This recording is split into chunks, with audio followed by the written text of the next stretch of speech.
Sudah? Yang mana?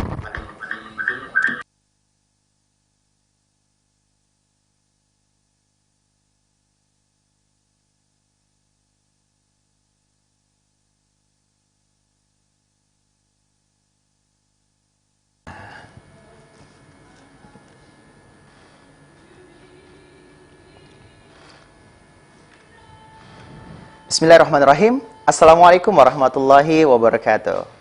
Alhamdulillah wassalatu wassalamu ala rasulillah.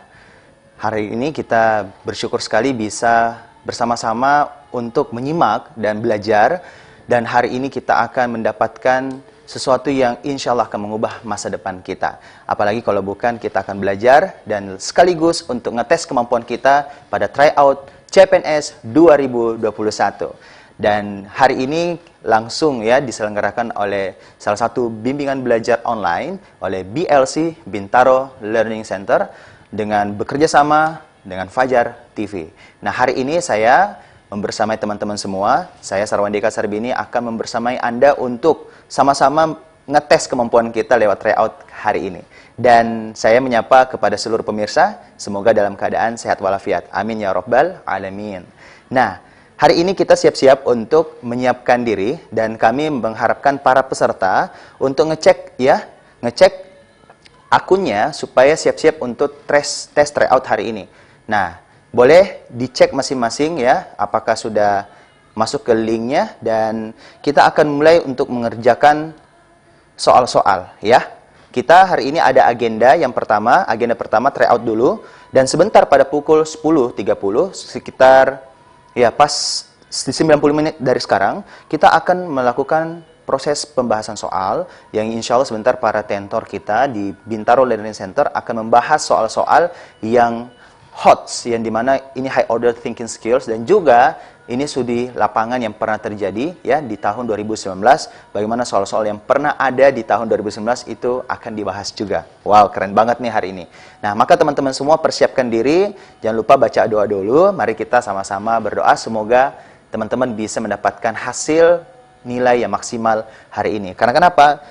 Apa yang kita lakukan hari ini, kebiasaan kita hari ini itu akan memudahkan kita ya ketika ngetes, ketika langsung betul-betul berhadapan dengan soal yang sebenar-benarnya di tahun ini pada tes CPNS nanti. Maka siap-siap, silakan cek akunnya masing-masing. Boleh cek di masing-masing email ya. Ya, kalau teman-teman sudah ngecek, sudah masuk. Nah, kami akan meminta Anda untuk mulai login. Silakan login. Nah, buat pemirsa yang mungkin penasaran, ini ngecek email kok gimana ya? By the way, hari ini kita bukan hanya lewat streaming di Fajar TV dan YouTube, tapi kita streaming juga lewat Zoom. Ya, masuk ke dalam Zoom ini adalah orang-orang yang istimewa. Kenapa? Karena mereka berinvestasi untuk ngetes langsung kemampuannya. Jadi buat Anda yang kelak nanti ingin juga tes tryout, insya Allah kedepannya kita akan ada tryout seperti ini lagi. Dan silakan daftarkan diri Anda lewat nomor HP yang sebentar akan saya terakan ya. Oke, jadi silakan untuk para peserta yang sudah login ya, bersiap-siap, kita akan mulai tesnya ya, dimulai dari 3 menit ya dari sekarang. Pastikan semuanya sudah masuk ya. Boleh komen di Zoom apakah teman-teman sudah login dan sudah mulai siap untuk menjawab soal-soalnya. Boleh silakan komen dulu di chat via Zoom. By the way, teman-teman sekarang lagi diliput juga di Fajar TV, streaming langsung ya. Dan buat Anda, oke, saya baca di sini ada Rizka. Baik, silakan coba ulangi lagi. Pastikan passwordnya tepat ya. Ada passwordnya juga. Oke, silakan diulang lagi untuk login. Nanti kami akan laporkan juga kepada tim IT yang sudah standby di dekat saya ini, luar biasa. Oke. Nah, buat pemirsa yang ada di rumah, ya, dimanapun Anda berada, live streaming ini bisa dinonton oleh seluruh pemirsa di Indonesia. Ya, kenapa? Karena kita juga ada channel YouTube yang langsung live, dan Anda yang punya keluarga di luar kota Makassar, boleh ajak untuk ikut pembahasan soal pada pukul 10.30 sebentar. Jadi sekitar 90 menit lah dari sekarang ya. Karena pas 90 menit soal ini akan ditutup ya, tesnya ditutup, tryoutnya, lalu kita akan masuk ke pembahasan soal yang langsung dibahas oleh para tentor-tentor berpengalaman dan keren-keren banget hari ini. Nah, itulah kenapa teman-teman boleh untuk share. Kenapa? Supaya kita bisa mengajak keluarga kita yang juga punya keinginan untuk ngetes kemampuannya. Jadi kalau Anda ingin nge-share, ada linknya sudah tertera di chat. Buat Anda yang ada di pemirsa yang ada di rumah, buat Anda yang mau nonton via handphone ya, tidak nonton lewat televisi, boleh langsung akses di YouTube channel Fajar TV ya.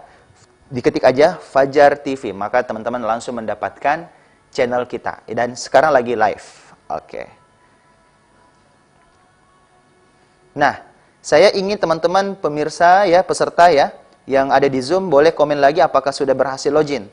Yang berhasil login, tolong dong komennya. Saya penasaran, apakah teman-teman sudah siap untuk kerjakan soal? Sisa 1,5 menit lagi kita akan mulai untuk ngetes. Oke, alhamdulillah, Fadel Muhammad berhasil. Oke, yang lainnya boleh komen. Saya penasaran nih teman-teman. Saya harap semua sudah berhasil login ya.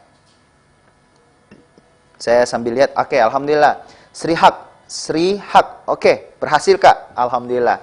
Buat pemirsa yang juga ingin ya menyimak seperti apa ya tes-tes dari kita ya, tryout-nya, ada pembahasan-pembahasan soal yang boleh teman-teman juga akses di YouTube channel Fajar TV sebelumnya. Kami ada rekaman yang sebelumnya, tapi pembahasan soal hari ini itu berbeda. Namun teman-teman semua kalau mau ngetes, pastikan ikut tryout. Kenapa? Tryout ini pembahasan soalnya bukan cuma pembahasan soal, tapi memang banyak sekali soal yang mesti kita latih untuk kita kerjakan. Ya, mulai dari soal TIU, TWK, dan juga soal TKP. Nah, siapa lagi yang sudah berhasil? Baik teman-teman semua yang sudah berhasil, ya kita sudah bisa mulai untuk mengerjakan soalnya dimulai dari sekarang. Silakan teman-teman semua. Baik. Nah, pemirsa, saya umumkan kembali bahwa buat Anda yang ingin menyimak pembahasan soalnya hari ini pada pukul 10.30 waktu Indonesia Tengah, silakan Anda simak lewat streaming Fajar TV di YouTube dan juga lewat televisi kesayangan Anda. Nah, pastikan Anda siap-siap sebentar, nyalakan alarm, boleh ajak seluruh keluarganya. Ada linknya, boleh Anda share ya. Karena live hari ini itu sudah bisa di-share sejak sekarang. Supaya nanti pada pukul 10.30 sudah bisa siap-siap untuk menyimak pembahasan soalnya dari para tentor Bintaro Learning Center. Saya Sarwandika Sarbini. Sampai jumpa lagi sebentar ya. Teman-teman silakan semangat untuk mengerjakan soal-soalnya. Saya pengen teman-teman untuk balas chatnya dulu. Semangat? Semangat, coba angkat tangan kanan. Semangat. Ya. Oke, luar biasa ya. Ternyata semangat ya. Ada Rizka di sini, ada Putri.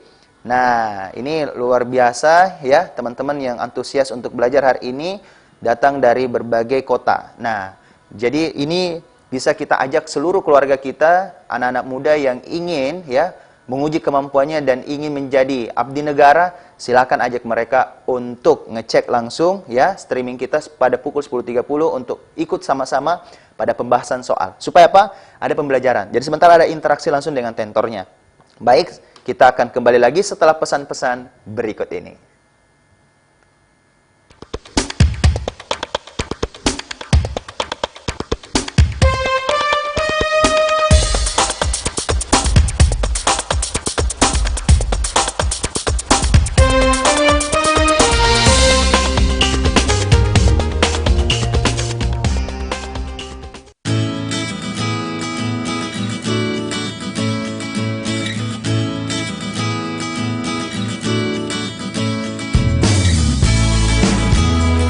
Dinas Pekerjaan Umum mempunyai tugas membantu wali kota melaksanakan urusan pemerintahan bidang pekerjaan umum yang menjadi kewenangan daerah dan tugas pembantuan yang ditugaskan kepada daerah. Selain itu, dalam mewujudkan visi dan misi infrastruktur kepewuan yang berkualitas dan berkearifan lokal, Dinas Pekerjaan Umum Kota Makassar memiliki 4 program unggulan. Antara lain, Gerakan Sapu Lobang, Drinking Water, Menuju 0% Genangan, dan Smart PJU. Untuk mewujudkan Makassar menuju kota dunia, tentunya kita harus menyiapkan infrastruktur yang berkualitas dunia.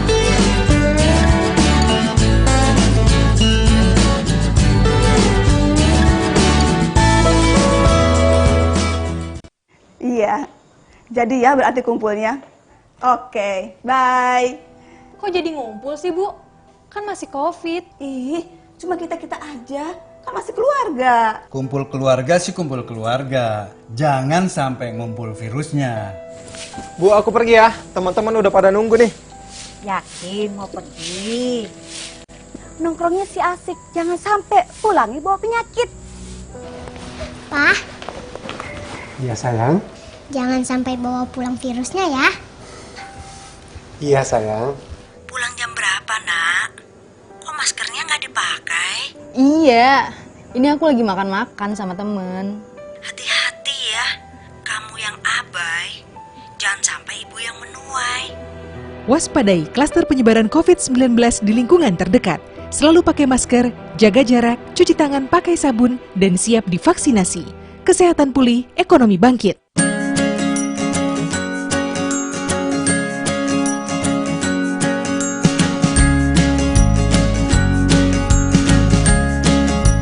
Assalamualaikum warahmatullahi wabarakatuh. Saya Ismail Haji Ali, Kepala Dinas Komunikasi dan Informatika Kota Makassar, dan juga sekaligus juru bicara COVID-19 Kota Makassar, mengimbau dan mengajak kepada seluruh masyarakat Kota Makassar agar hidup sehat dan produktif, serta berinteraksi secara terbatas dan menjaga imunitas yang prima berbasis kearifan lokal. Dan jangan lupa, yang terpenting juga, jangan percaya berita tidak benar atau hoaks terkait penanganan COVID-19 di Kota Makassar. Terima kasih. Wassalamualaikum warahmatullahi wabarakatuh.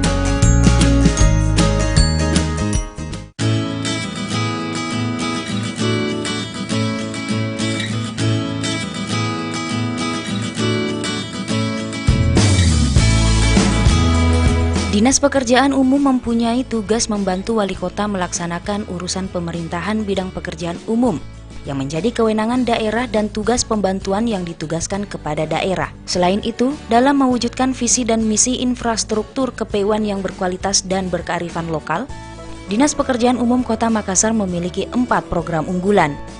Antara lain, Gerakan Sapu Lobang, Drinking Water, Menuju 0% Genangan, dan Smart PJU. Untuk mewujudkan Makassar menuju kota dunia, tentunya kita harus menyiapkan infrastruktur yang berkualitas dunia.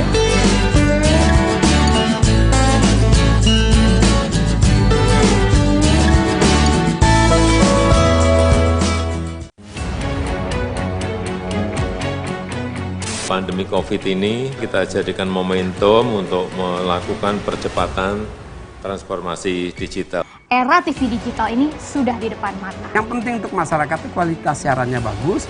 Bagi industri televisi itu sendiri atau penyiaran itu sendiri, agar segmentasi pasarnya nggak tergerus.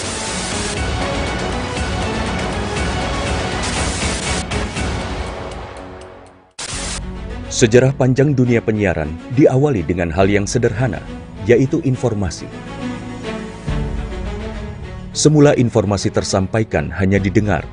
Seiring waktu perkembangannya, informasi tidak hanya dapat didengar, melainkan dapat dilihat asal kejadian informasi itu melalui pesawat televisi. Pada tahun 1925, berdirilah Radio Batavia bentukan Hindia Belanda dalam menguasai informasi dan menjadi alat propaganda pada masa penjajahan di Indonesia. Melalui siaran yang terjadi pada tahun 1933, dipelopori oleh KGPAA Mangkunegoro ke-7 dengan mendirikan Solos Radio Vereniging atau SRV di Solo, dan di Yogyakarta berdiri Radio Mafro. Siaran SRV untuk melawan siaran hiburan budaya barat dengan siaran kebudayaan asal Jawa Indonesia yang siarannya sampai seluruh Hindia Belanda. Dan sejak tahun itulah menjadi tonggak sejarah penetapan Hari Penyiaran Nasional. Pada tahun 1945, lahirlah Radio Republik Indonesia, dan di mana teks proklamasi tersiarkan ke pelosok negeri yang menyatakan Indonesia merdeka. Sejarah dari dunia televisi adalah pada tahun 1962, di mana TVRI sebagai televisi pertama Indonesia yang mengudara dan menyiarkan langsung pembukaan Asian Games keempat di Indonesia. Hingga saat ini, Hari Siaran Nasional telah menginjak masa 88 tahun sebagai saksi dunia penyiaran Indonesia.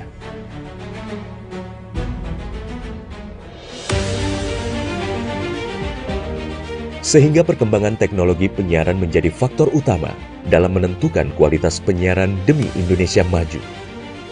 Namun masih banyak daerah yang tidak dapat ikut andil dalam pemerataan ekosistem dunia penyiarannya. Solusinya adalah Analog Switch Off atau ASO. Penyiaran secara analog akan segera berakhir menuju era digital yang menyeluruh. Kementerian Kominfo adalah rumah TV digital. Bersama pihak terkait mewujudkan kesuksesan peralihan ASO menuju penyiaran digital. 2 November 2022 menjadi penting dan sejarah bersama era siaran nasional, yaitu berakhirnya masa siaran analog menuju era TV digital. Digitalisasi televisi menjadi kepentingan bersama. Meratanya siaran hingga ke pelosok negeri. Bersih gambarnya, jernih suaranya, dan canggih teknologinya. Menciptakan masa depan bangsa Indonesia yang lebih maju.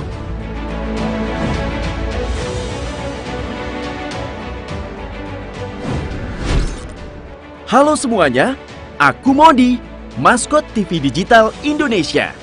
Aku akan membantu semua orang menuju migrasi TV digital. Di mana? Di siarandigital.id dan call center 159. Ayo semuanya, dukung migrasi TV digital. Bersih gambarnya, jernih suaranya, dan canggih teknologinya.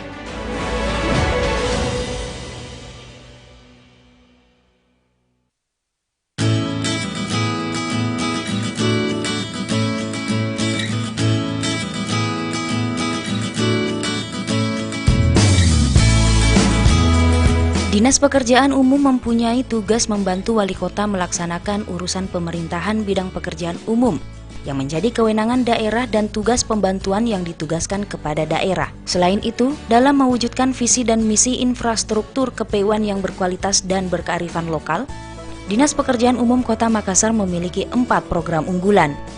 Antara lain, Gerakan Sapu Lobang, Drinking Water, Menuju 0% Genangan, dan Smart PJU.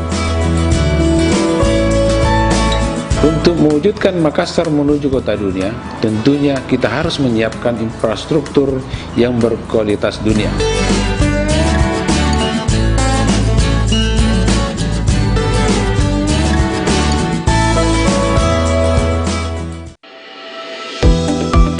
Graha Pena Makassar menyediakan ruang untuk perkantoran dengan fasilitas yang sangat menunjang. Terletak di pusat kota, di Jalan Urip Sumoharjo nomor 20 Panakukang, Makassar. Okupansi tenan 75%. Pelayanan yang maksimal untuk para pengunjung. Convention Hall and Function Room. Media partner Fajar Group yang memudahkan para tenan dalam bidang promosi dan publikasi.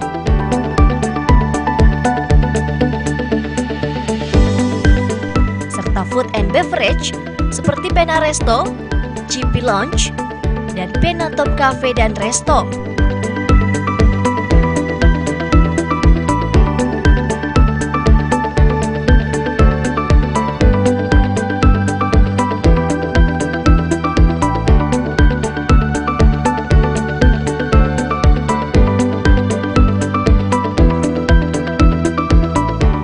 Graha Pena Makassar, One Stop Building.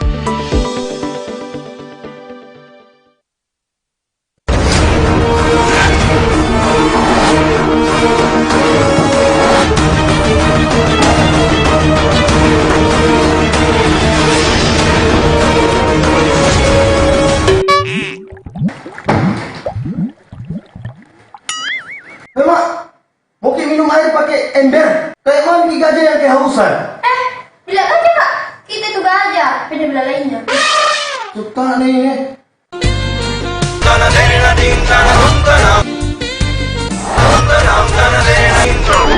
Mama, habis kain kah? Kita itu nggak pernah bayar air PDAM. Kenapa ketiga? Nggak jalan ini airnya. Air dulu kedua. Weh, hemat-hemat mau juga kayak saya, mati airku di dalam. Oh iya nih, disegel ki. Hah? Masa? Tuh, udah bisa melihat. Hemat mau pandai. Weh, gak mau ke dunia hemat belum pi bersih dulu weh.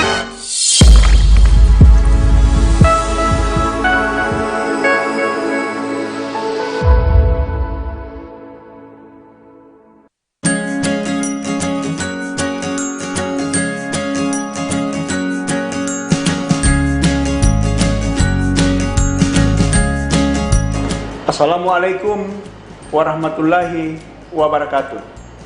Saya Ismail Haji Ali, Kepala Dinas Komunikasi dan Informatika Kota Makassar, dan juga sekaligus juru bicara COVID-19 Kota Makassar, mengimbau dan mengajak kepada seluruh masyarakat Kota Makassar agar hidup sehat dan produktif, serta berinteraksi secara terbatas dan menjaga imunitas yang prima berbasis kearifan lokal. Dan jangan lupa, yang terpenting juga, jangan percaya berita tidak benar atau hoaks terkait penanganan COVID-19 di Kota Makassar. Terima kasih. Wassalamualaikum warahmatullahi wabarakatuh. Iya, jadi ya berarti kumpulnya. Oke, bye. Kok jadi ngumpul sih, Bu? Kan masih COVID. Ih, cuma kita-kita aja. Kan masih keluarga. Kumpul keluarga sih kumpul keluarga. Jangan sampai ngumpul virusnya. Bu, aku pergi ya. Teman-teman udah pada nunggu nih. Yakin mau pergi? Nongkrongnya si asik, jangan sampai pulangi bawa penyakit. Pak, Iya sayang. jangan sampai bawa pulang virusnya ya. Iya sayang. Pulang jam berapa, Nak? Kok maskernya nggak dipakai? Iya, ini aku lagi makan-makan sama temen. Hati-hati ya, kamu yang abai. Jangan sampai ibu yang menuai. Waspadai klaster penyebaran COVID-19 di lingkungan terdekat. Selalu pakai masker, jaga jarak, cuci tangan pakai sabun, dan siap divaksinasi. Kesehatan pulih, ekonomi bangkit.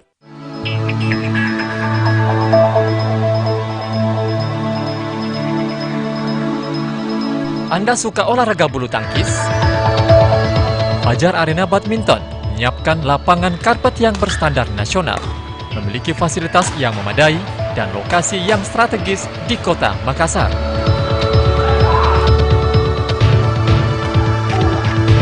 Fajar Arena Badminton berada di Gedung KHPNA lantai 2, Jalan Urip Sumoharjo nomor 20, Makassar.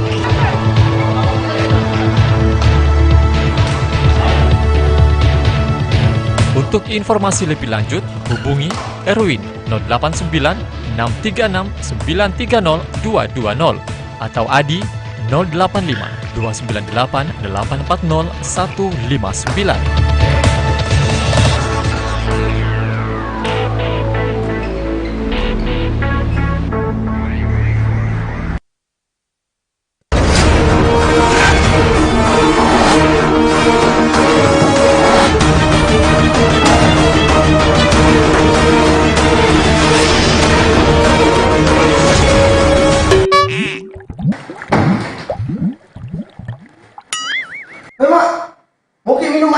Ember, kayak mami gajah yang kehausan. Tidak aja kak, kita itu gajah, beda bela lainnya. Tutak nih.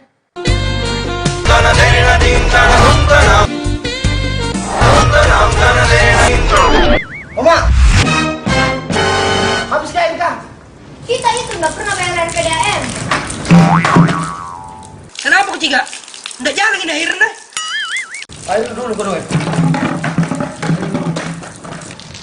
Weh, hemat-hemat mau juga kayak saya, mati airku di dalam. Oh iya nih, disegel ki. Hah? Masa? Tuh, udah bisa melihat. Hemat mau pandai. Weh, gak mau ke dulu hemat belum pibarisian aku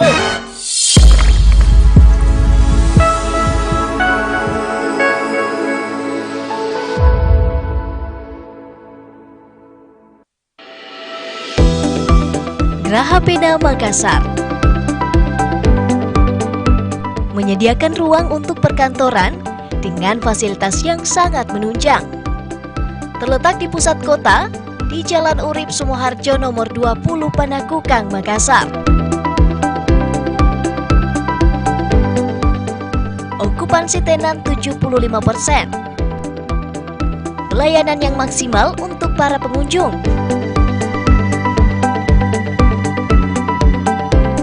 Convention Hall and Function Room. Media partner Fajar Group yang memudahkan para tenan dalam bidang promosi dan publikasi.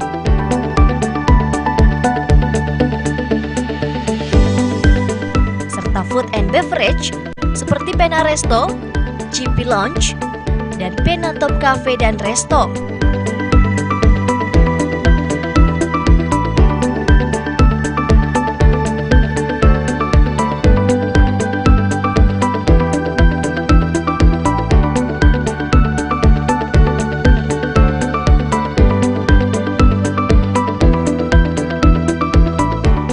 KHP Makassar, One Stop Building.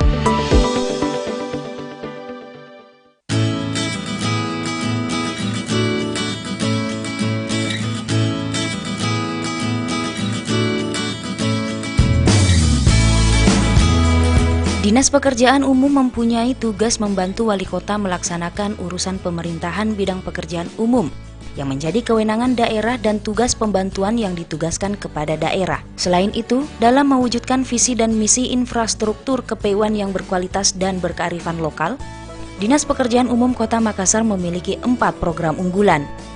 Antara lain, Gerakan Sapu Lobang, Drinking Water, Menuju 0% Genangan, dan Smart PJU. Untuk mewujudkan Makassar menuju kota dunia, tentunya kita harus menyiapkan infrastruktur yang berkualitas dunia.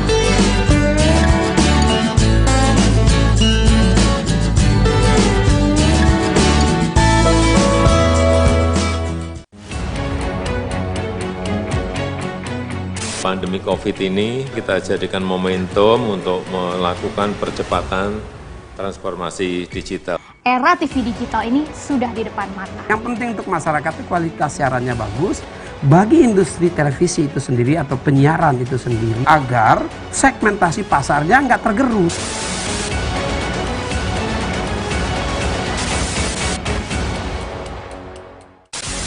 Sejarah panjang dunia penyiaran diawali dengan hal yang sederhana, yaitu informasi. Semula informasi tersampaikan hanya didengar. Seiring waktu perkembangannya, informasi tidak hanya dapat didengar, melainkan dapat dilihat asal kejadian informasi itu melalui pesawat televisi. Pada tahun 1925, berdirilah Radio Batavia bentukan Hindia Belanda dalam menguasai informasi dan menjadi alat propaganda pada masa penjajahan di Indonesia. Melalui siaran yang terjadi pada tahun 1933, dipelopori oleh KGPAA Mangkunegoro ke-7, dengan mendirikan Solos Radio Vereniging atau SRV di Solo, dan di Yogyakarta berdiri Radio Mafro. Siaran SRV untuk melawan siaran hiburan budaya barat dengan siaran kebudayaan asal Jawa Indonesia yang siarannya sampai seluruh Hindia Belanda. Dan sejak tahun itulah menjadi tonggak sejarah penetapan Hari Penyiaran Nasional. Pada tahun 1945, lahirlah Radio Republik Indonesia, dan di mana teks proklamasi tersiarkan ke pelosok negeri yang menyatakan Indonesia merdeka. Sejarah dari dunia televisi adalah pada tahun 1962, di mana TVRI sebagai televisi pertama Indonesia yang mengudara dan menyiarkan langsung pembukaan Asian Games keempat di Indonesia. Hingga saat ini, Hari Siaran Nasional telah menginjak masa 88 tahun sebagai saksi dunia penyiaran Indonesia.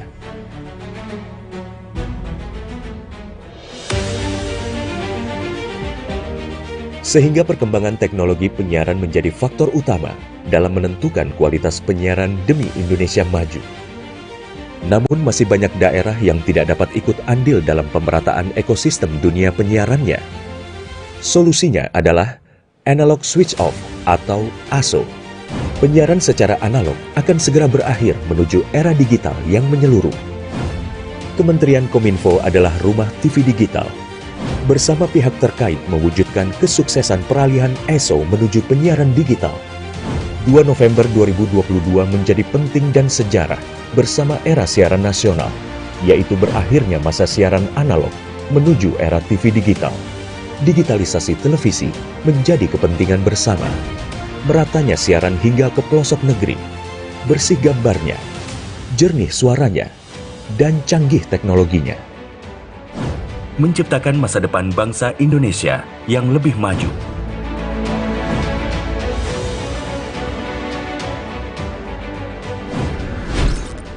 Halo semuanya, aku Modi, maskot TV Digital Indonesia. Aku akan membantu semua orang menuju migrasi TV digital. Di mana? Di siarandigital.id dan call center 159. Ayo semuanya, dukung migrasi TV digital. Bersih gambarnya, jernih suaranya, dan canggih teknologinya.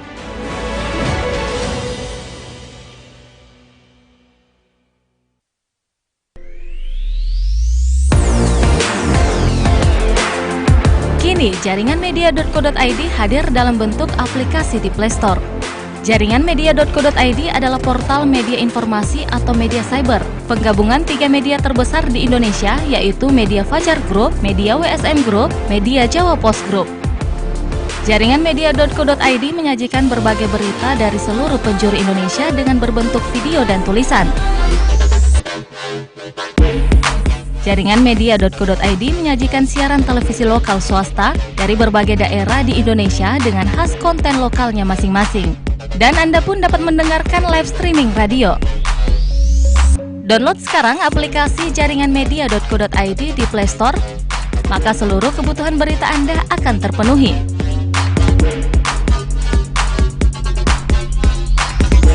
Jaringanmedia.co.id dapat dipercaya.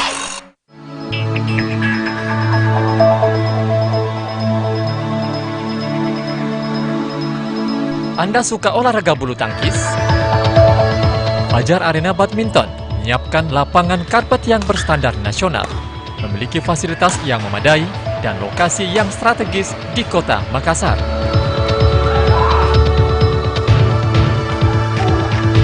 Fajar Arena Badminton berada di Gedung Geraha Pena lantai 2, Jalan Urip Sumoharjo nomor 20, Makassar.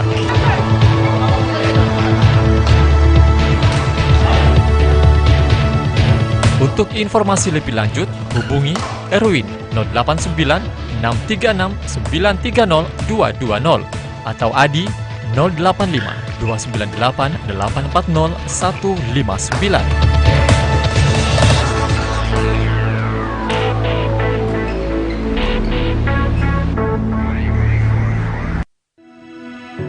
Di tahun 2020, kita dikejutkan dengan munculnya virus corona atau COVID-19. COVID-19 dikenal karena penyebarannya yang sangat cepat dengan gejala-gejala demam tinggi, sakit kepala, sakit tenggorokan, dan batuk.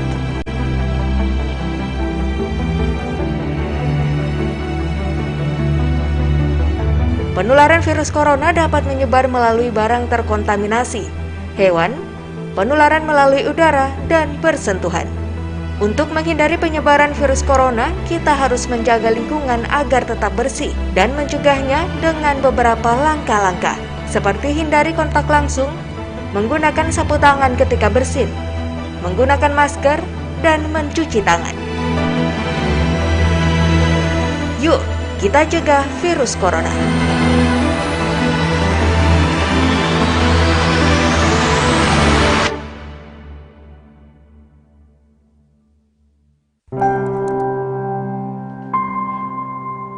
Selain virus yang mengancam, ada bahaya lain yang mengintai, yang memicu kebingungan.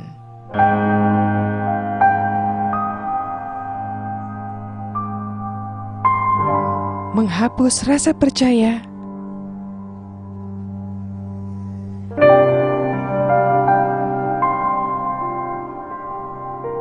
membunuh optimisme.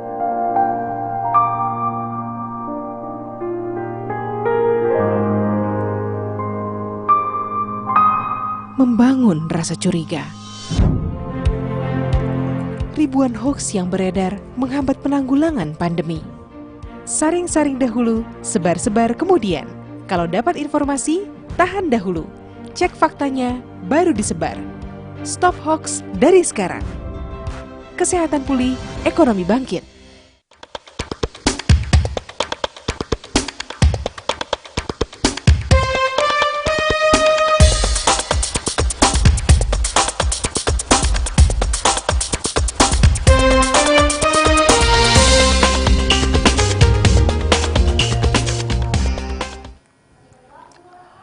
Welcome back, kembali lagi bersama saya Sarwandika Serbini, dan hari ini kita sekarang lagi sedang melaksanakan sebuah tryout online yang dimana diselenggarakan lewat Zoom.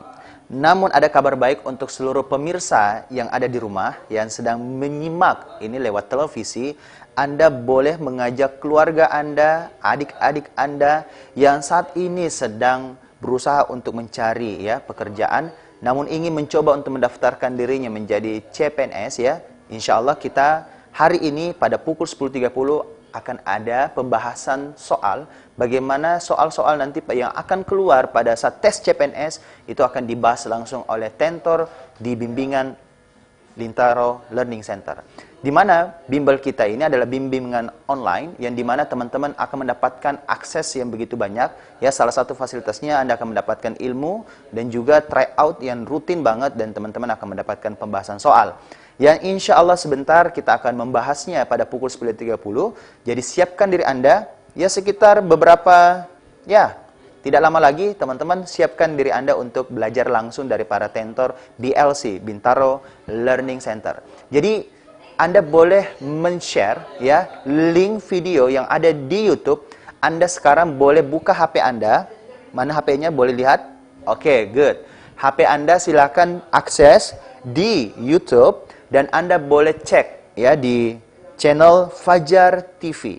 Nah, channel Fajar TV. Nah, channel Fajar TV yang saat ini sedang live, itu Anda boleh tinggal ada tombol share. Anda silakan share, bagikan ke orang-orang yang Anda kenal. Boleh via Facebook, langsung ke WA, bisa WA story. Silakan Anda bagikan ke orang-orang yang menurut Anda memang cocok. Atau ke grup keluarga, grup alumni, dan grup yang manapun yang Anda rasa ini cocok nih. Kalau saya bisa membagikan informasi bagaimana teman-teman bisa mendapatkan pembahasan soal yang hot. Jadi nanti tes CPNS ini itu mirip persis tahun 2019.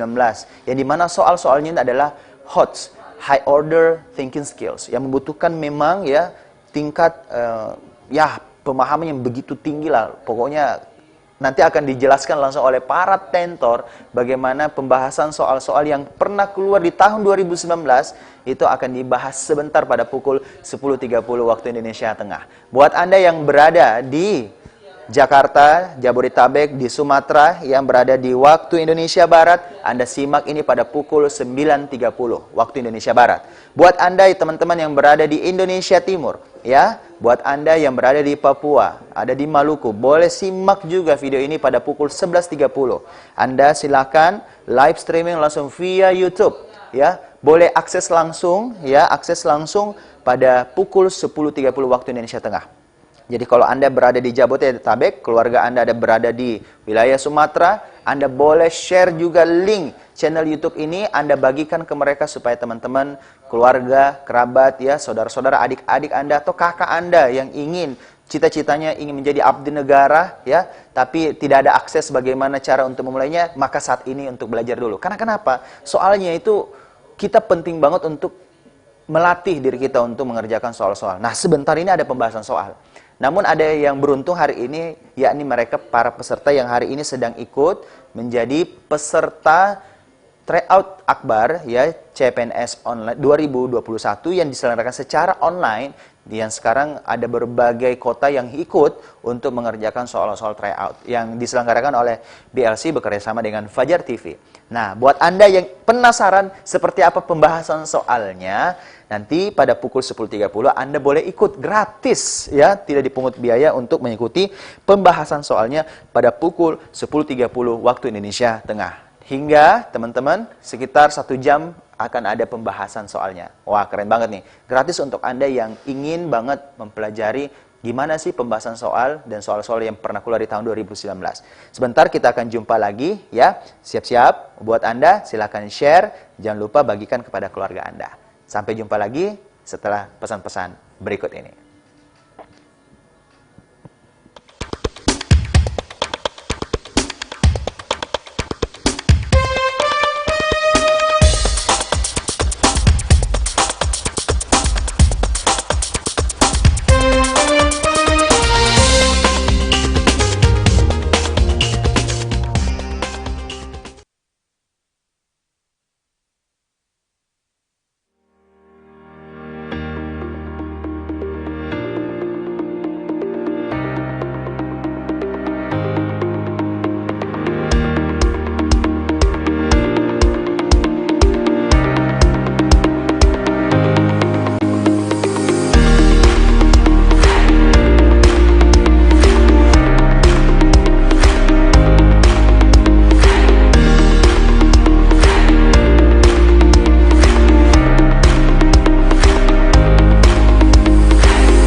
Geraha Pena Makassar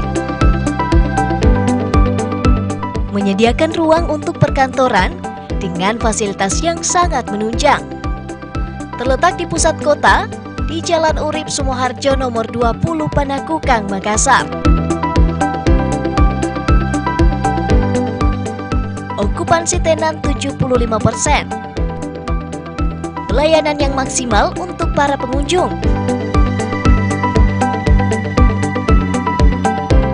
Convention Hall and Function Room. Media partner Fajar Group yang memudahkan para tenan dalam bidang promosi dan publikasi.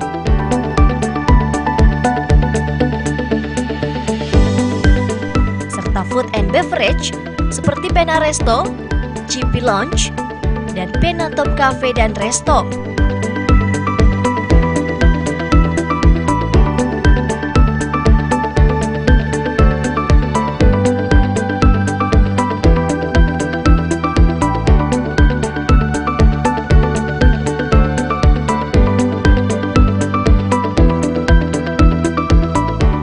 Geraha Pena Makassar, One Stop Building. Jadi ya berarti kumpulnya. Oke, bye. Kok jadi ngumpul sih, Bu? Kan masih COVID. Cuma kita-kita aja, kan masih keluarga. Kumpul keluarga sih kumpul keluarga. Jangan sampai ngumpul virusnya. Bu, aku pergi ya. Teman-teman udah pada nunggu nih. Yakin mau pergi? Nongkrongnya si asik, jangan sampai pulangi bawa penyakit. Waspadai klaster penyebaran COVID-19 di lingkungan terdekat. Kesehatan pulih, ekonomi bangkit.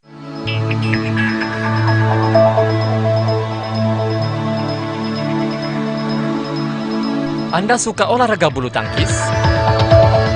Fajar Arena Badminton menyiapkan lapangan karpet yang berstandar nasional, memiliki fasilitas yang memadai dan lokasi yang strategis di Kota Makassar.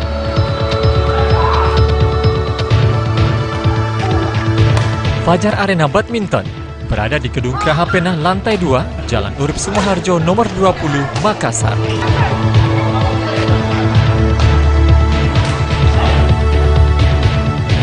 Untuk informasi lebih lanjut, hubungi Erwin 089 636 930 220 atau Adi 085 298 840 159.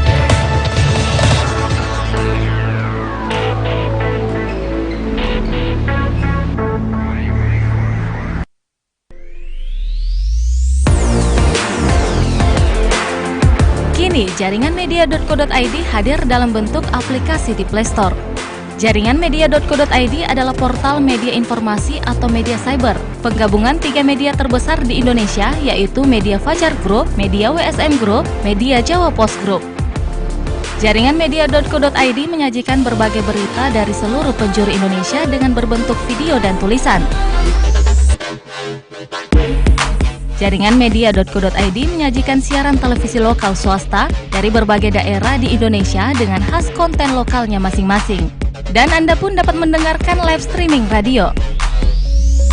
Download sekarang aplikasi jaringan media.co.id di Play Store, maka seluruh kebutuhan berita Anda akan terpenuhi.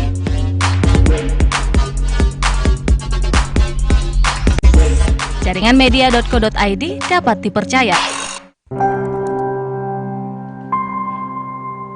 Selain virus yang mengancam, ada bahaya lain yang mengintai, yang memicu kebingungan.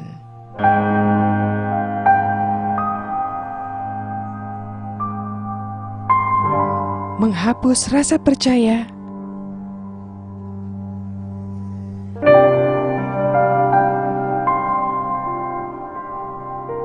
membunuh optimisme.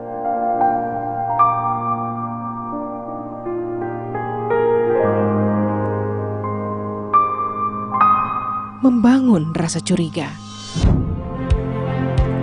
Ribuan hoaks yang beredar menghambat penanggulangan pandemi. Saring-saring dahulu, sebar-sebar kemudian. Kalau dapat informasi, tahan dahulu. Cek faktanya, baru disebar. Stop hoaks dari sekarang. Kesehatan pulih, ekonomi bangkit. pandemi COVID ini kita jadikan momentum untuk melakukan percepatan transformasi digital. Era TV digital ini sudah di depan mata. Yang penting untuk masyarakat itu kualitas siarannya bagus, bagi industri televisi itu sendiri atau penyiaran itu sendiri, agar segmentasi pasarnya nggak tergerus.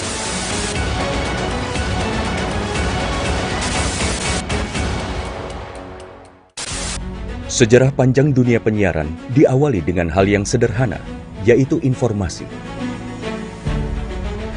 Semula informasi tersampaikan hanya didengar. Seiring waktu perkembangannya, informasi tidak hanya dapat didengar, melainkan dapat dilihat asal kejadian informasi itu melalui pesawat televisi. Pada tahun 1925, berdirilah Radio Batavia bentukan Hindia Belanda dalam menguasai informasi dan menjadi alat propaganda pada masa penjajahan di Indonesia. Melalui siaran yang terjadi pada tahun 1933, dipelopori oleh KGPAA Mangkunegoro ke-7 dengan mendirikan Solos Radio Vereniging atau SRV di Solo, dan di Yogyakarta berdiri Radio Mafro. Siaran SRV untuk melawan siaran hiburan budaya barat dengan siaran kebudayaan asal Jawa Indonesia yang siarannya sampai seluruh Hindia Belanda. Dan sejak tahun itulah menjadi tonggak sejarah penetapan Hari Penyiaran Nasional. Pada tahun 1945, lahirlah Radio Republik Indonesia, dan di mana teks proklamasi tersiarkan ke pelosok negeri yang menyatakan Indonesia merdeka. Sejarah dari dunia televisi adalah pada tahun 1962, di mana TVRI sebagai televisi pertama Indonesia yang mengudara dan menyiarkan langsung pembukaan Asian Games keempat di Indonesia. Hingga saat ini, Hari Siaran Nasional telah menginjak masa 88 tahun sebagai saksi dunia penyiaran Indonesia.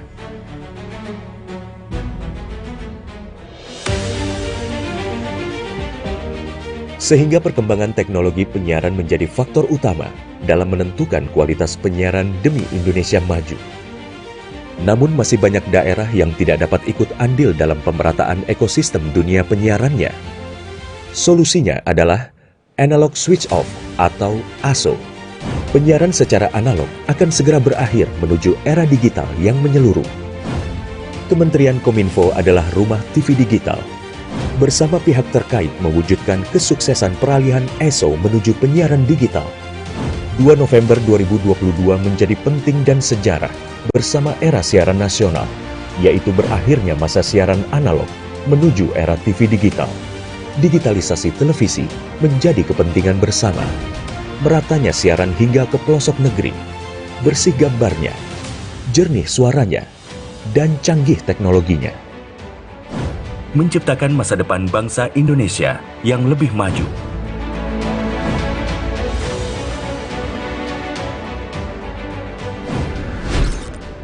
Halo semuanya, aku Modi, maskot TV Digital Indonesia. Aku akan membantu semua orang menuju migrasi TV digital. Di mana? Di siarandigital.id dan call center 159. Ayo semuanya, dukung migrasi TV digital. Bersih gambarnya, jernih suaranya, dan canggih teknologinya.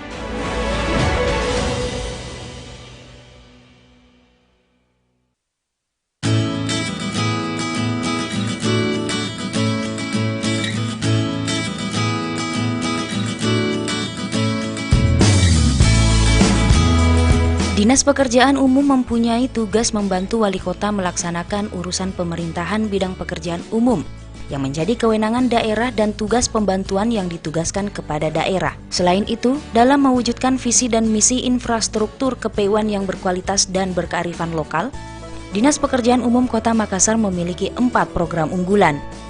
Antara lain, Gerakan Sapu Lobang, Drinking Water, Menuju 0% Genangan, dan Smart PJU. Untuk mewujudkan Makassar menuju kota dunia, tentunya kita harus menyiapkan infrastruktur yang berkualitas dunia.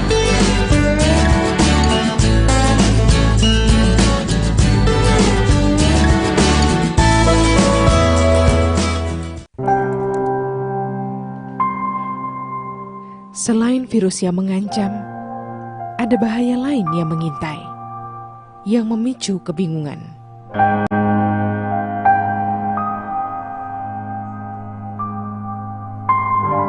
Menghapus rasa percaya,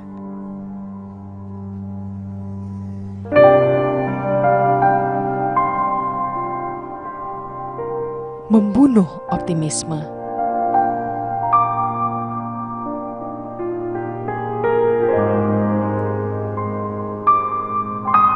Membangun rasa curiga. Ribuan hoaks yang beredar menghambat penanggulangan pandemi. Saring-saring dahulu, sebar-sebar kemudian. Kalau dapat informasi, tahan dahulu. Cek faktanya, baru disebar. Stop hoaks dari sekarang. Kesehatan pulih, ekonomi bangkit. Jaringan media.co.id adalah portal media informasi atau media cyber yang menggabungkan antara seluruh media Fajar Group, media WSM Group, media Jawa Post Group. Jaringan media.co.id menyajikan berbagai berita dari seluruh penjuru Indonesia dengan berbentuk video dan tulisan. Dalam portal jaringan media.co.id juga menyajikan siaran televisi lokal swasta dari berbagai daerah di Indonesia dengan khas konten lokalnya masing-masing. Dan Anda pun dapat mendengarkan live streaming radio. Klik jaringan media.co.id dan seluruh kebutuhan berita Anda akan terpenuhi.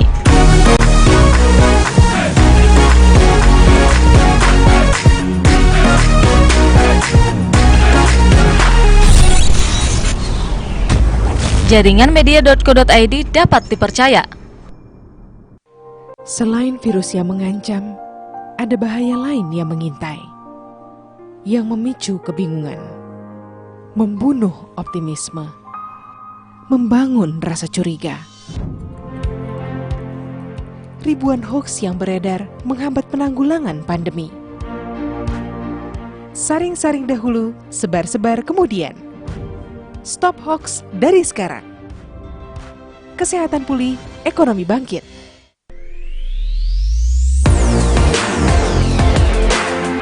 Kini, jaringan media.co.id hadir dalam bentuk aplikasi di Play Store. Jaringan media.co.id adalah portal media informasi atau media cyber, penggabungan 3 media terbesar di Indonesia, yaitu media Fajar Group, media WSM Group, media Jawa Post Group. Jaringan media.co.id menyajikan berbagai berita dari seluruh penjuru Indonesia dengan berbentuk video dan tulisan. Jaringan media.co.id menyajikan siaran televisi lokal swasta dari berbagai daerah di Indonesia dengan khas konten lokalnya masing-masing. Dan Anda pun dapat mendengarkan live streaming radio. Download sekarang aplikasi jaringan media.co.id di Play Store, maka seluruh kebutuhan berita Anda akan terpenuhi.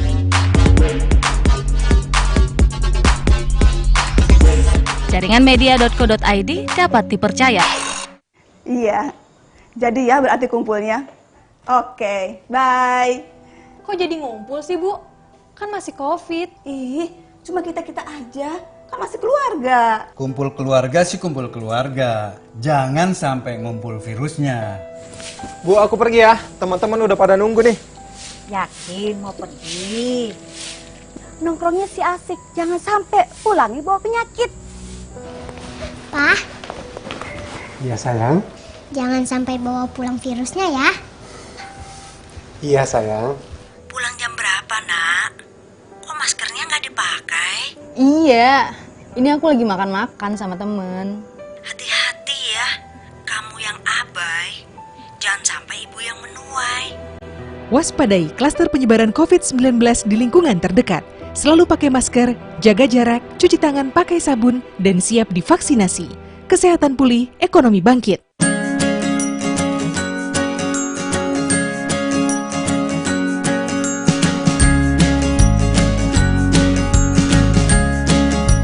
Assalamualaikum warahmatullahi wabarakatuh. Saya Ismail Haji Ali, Kepala Dinas Komunikasi dan Informatika Kota Makassar, dan juga sekaligus juru bicara COVID-19 Kota Makassar, mengimbau dan mengajak kepada seluruh masyarakat Kota Makassar agar hidup sehat dan produktif, serta berinteraksi secara terbatas dan menjaga imunitas yang prima berbasis kearifan lokal. Dan jangan lupa, yang terpenting juga, jangan percaya berita tidak benar atau hoaks terkait penanganan COVID-19 di Kota Makassar. Terima kasih. Wassalamualaikum warahmatullahi wabarakatuh.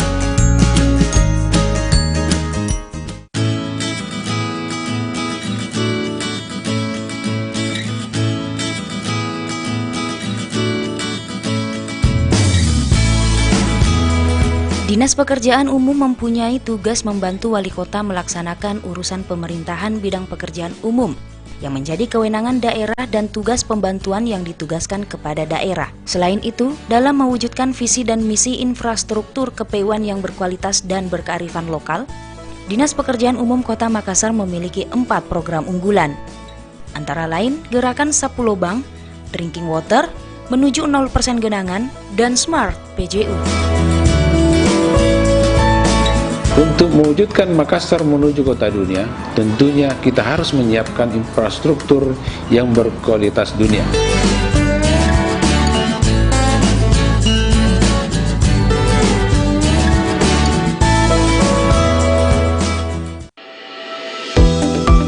Geraha Pena Makassar menyediakan ruang untuk perkantoran dengan fasilitas yang sangat menunjang. Terletak di pusat kota, di Jalan Urip Sumoharjo nomor 20 Panakukang, Makassar.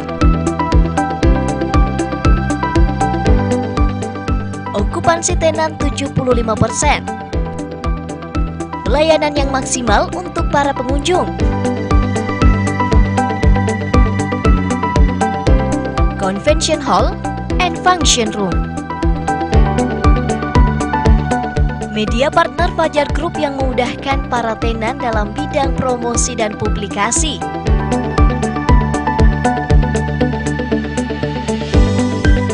Serta food and beverage seperti Pena Resto, GP Lounge, dan Pena Top Cafe dan Resto.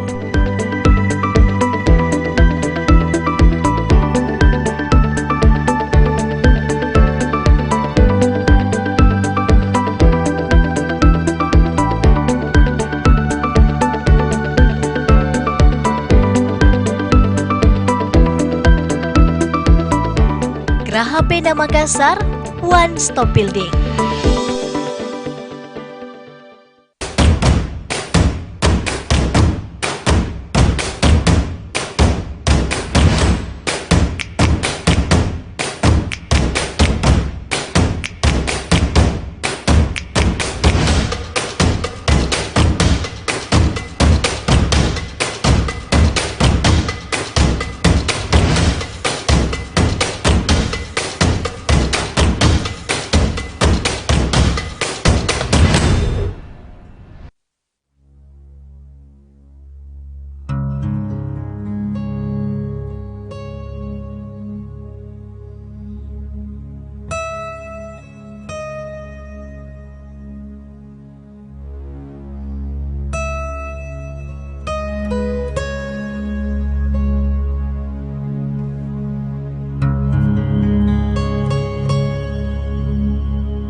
Bagan, Myanmar.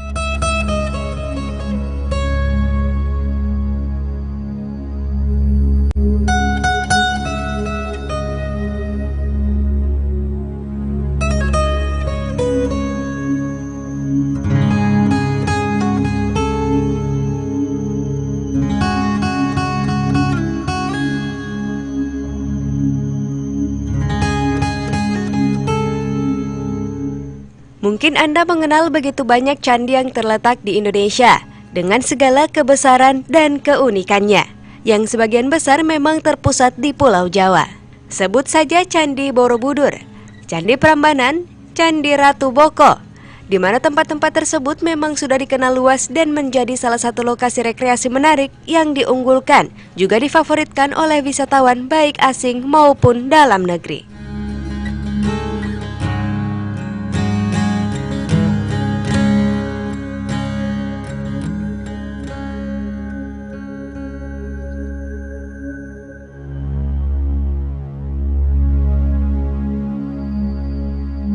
Untuk liburan kali ini, jika Anda merasa bosan dan ingin mencoba mengunjungi tempat lain di luar negeri, mungkin menuju Myanmar bisa menjadi salah satu alternatif. Dengan mengunjungi Myanmar atau Burma, Anda akan disuguhi oleh banyak sekali pagoda dan kuil pagoda Buddha yang berjumlah puluhan ribu. Wilayah yang memiliki banyak situs pagoda ini bernama Bagan, atau zaman dulu bernama Pagan.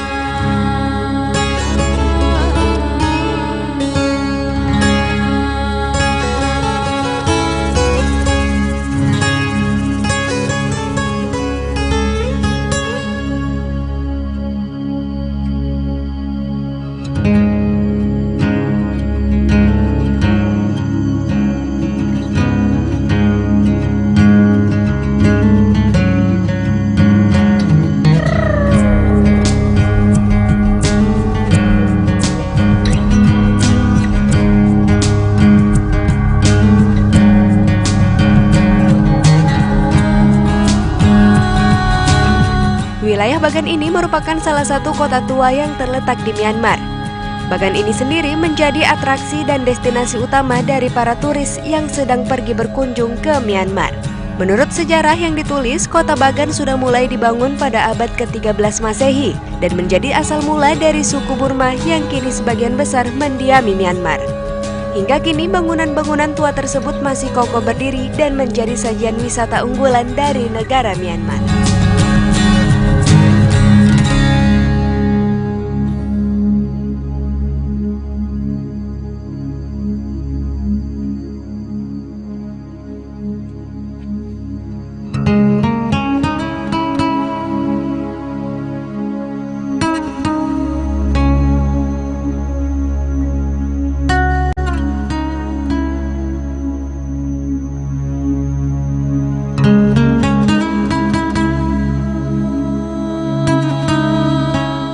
Anda akan disuguhi berbagai sajian khas kerajaan-kerajaan Hindu masa lalu dengan banyak sekali pagoda yang tersebar dari mulai pinggir jalan.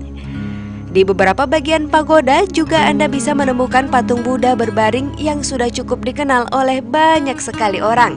Mungkin secara nama tidak terlalu besar jika dibandingkan dengan Angkor Wat yang secara global sudah terekspos berkat digunakannya bangunan kuil tua tersebut sebagai lokasi syuting film Tomb Raider yang diperankan oleh aktris terkenal dunia Angelina Jolie.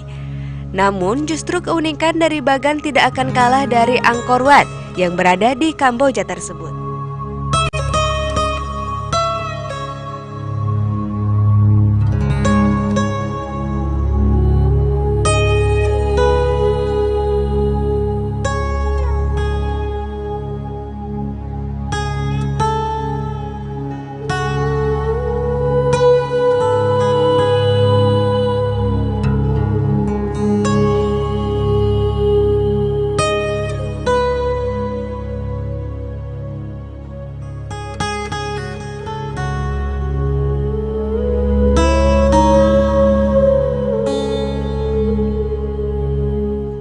Menyusuri jejak masa lalu, Bagan dengan berkunjung ke tempat indah dan eksotis ini, Anda akan menemukan berbagai macam pagoda dan bangunan-bangunan peninggalan dari kerajaan Burma. Pagoda tersebut terletak menyebar di areal yang cukup luas, di mana kita bisa menyaksikan keindahan alam dan keeksotisan bangunan pagoda tersebut dengan menaiki balon terbang yang tersedia di sana. Dengan menaiki balon terbang yang banyak sekali disediakan di sana, Anda akan melihat pemandangan indah dan menarik tersaji di hadapan pandangan kalian semua. Dari beberapa pagoda tersebut, Anda akan menemukan banyak juga patung Buddha di mana beberapa di antaranya merupakan patung Buddha tidur dengan posisi menyamping seperti umumnya patung Buddha berbaring.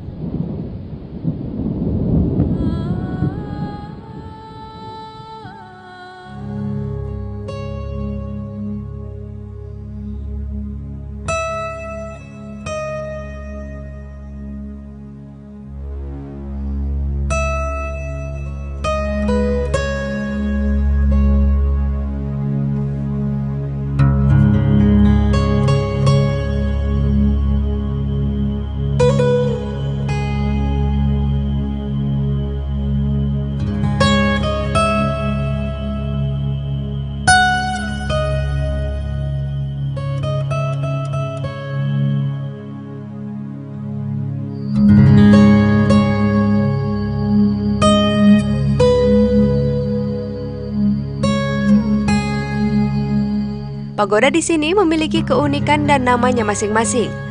Adapun beberapa nama dari pagoda tersebut antara lain Suezigonpaya, Tagiapone, Tilomin Lopahto, Upalitien, dan masih banyak nama-nama pagoda lain yang sesuai dengan peruntukan juga sejarah yang menyertainya.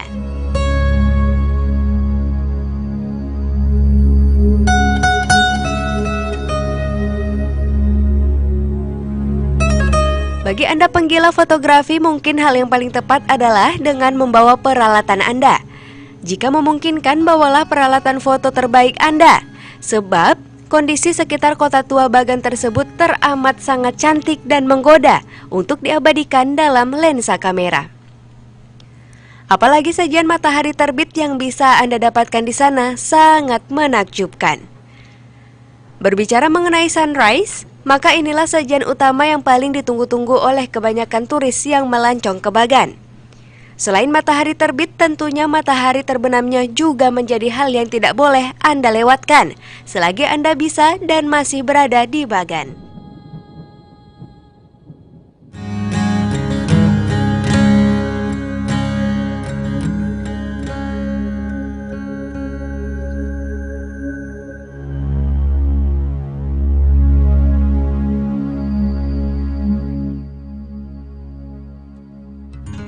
Dengan tumbuh pesatnya sektor pariwisata di Bagan ini, maka para warga lokal mengembangkan diri dengan berbagai kerajinan serta barang-barang khas souvenir yang biasa dijajakan kepada para turis pelancong sebagai buah tangan ketika ia kembali ke tempatnya. Jangan khawatir, bagi Anda yang ingin menikmati makanan tradisional dan khas dari Myanmar, tersedia cukup banyak restoran yang berjejer di samping jalan.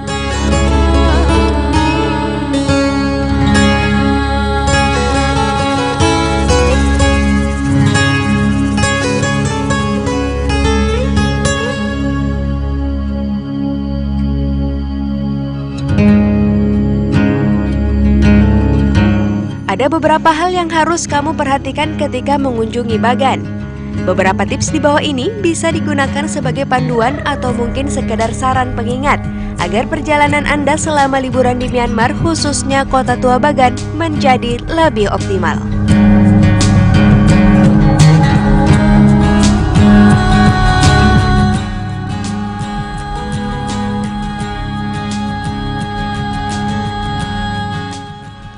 Pertama, cobalah untuk mengunjungi Burma ini pada musim yang tidak terlalu ramai. Waktu yang paling ramai sendiri atau dikenal dengan peak season biasanya adalah bulan Januari. Di bulan Januari ini, sebelum kalian pergi menuju Myanmar, sebaiknya melakukan reservasi dan semua hal yang terkait transportasi jauh-jauh hari. Sebab jika tidak, hampir bisa dipastikan Anda tidak akan mendapatkan tempat menginap.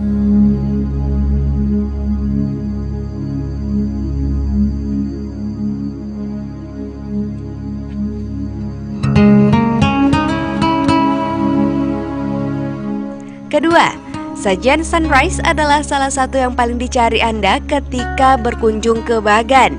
Maka cobalah mempersiapkan segala bentuk pakaian dingin yang sesuai dan memungkinkan untuk dibawa, agar Anda tidak kedinginan ketika melakukan perjalanan di pagi buta untuk mendapatkan sunrise terbaik.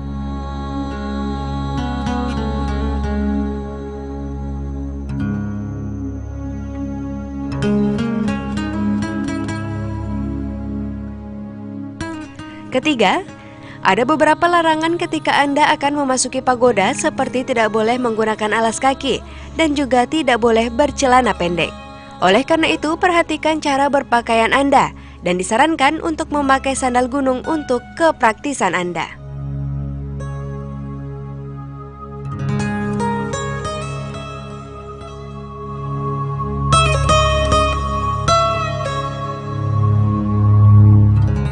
Keempat, perhatikan setiap harga yang ditawarkan, baik itu dari transportasi atau pedagang, sebab harga di sana kebanyakan sudah di markup. Oleh karena itu, lebih baik melakukan pengecekan hasil testimoni turis yang sudah berkunjung dan cobalah untuk menawar bahkan hingga 1/4 dari harga asli yang diberikan.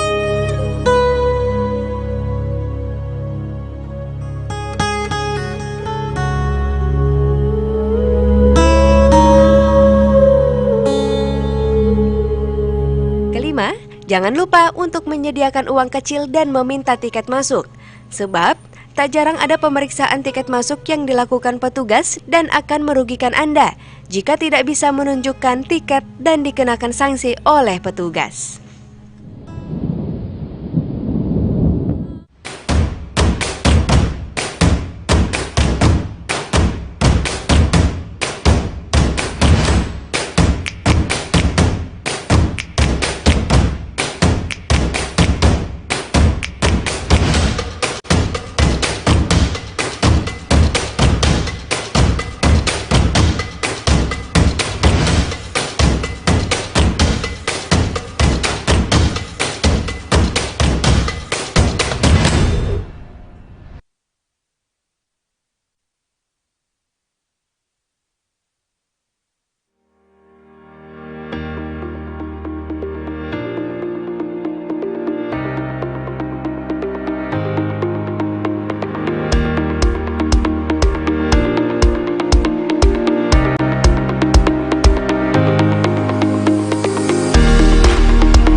Geraha Pena Makassar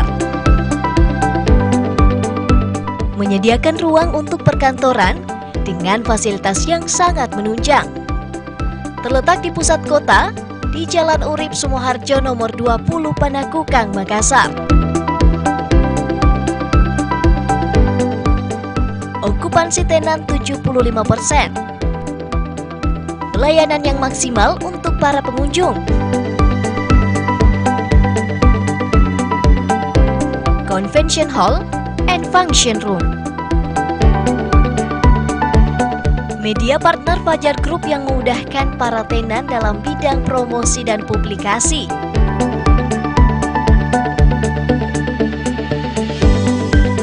Serta food and beverage seperti Pena Resto, GP Lounge, dan Pena Top Cafe dan Resto.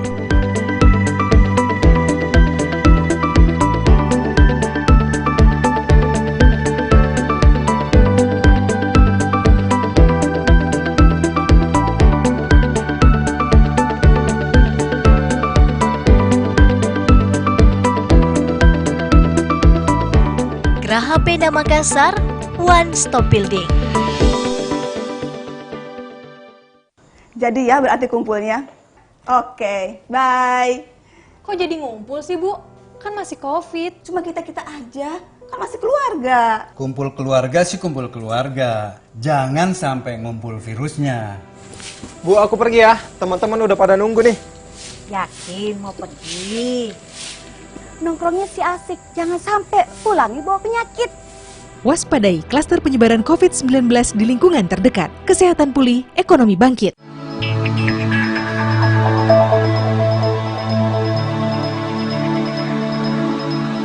Anda suka olahraga bulu tangkis? Fajar Arena Badminton menyiapkan lapangan karpet yang berstandar nasional, memiliki fasilitas yang memadai, dan lokasi yang strategis di kota Makassar.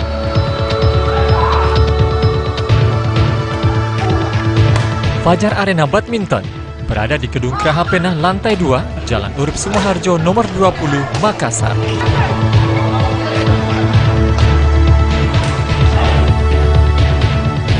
Untuk informasi lebih lanjut, hubungi Erwin 089 636 930 220 atau Adi 085 298 840 159.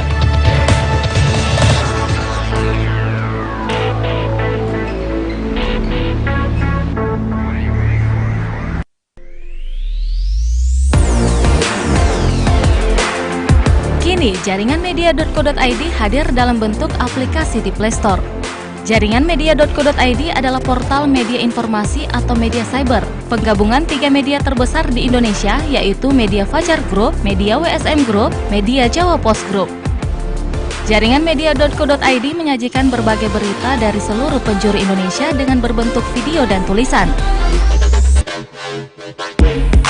Jaringan media.co.id menyajikan siaran televisi lokal swasta dari berbagai daerah di Indonesia dengan khas konten lokalnya masing-masing. Dan Anda pun dapat mendengarkan live streaming radio. Download sekarang aplikasi jaringan media.co.id di Play Store, maka seluruh kebutuhan berita Anda akan terpenuhi.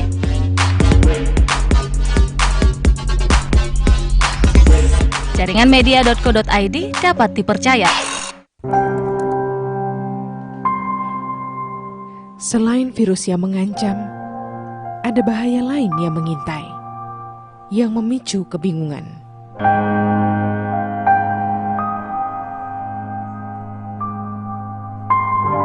Menghapus rasa percaya,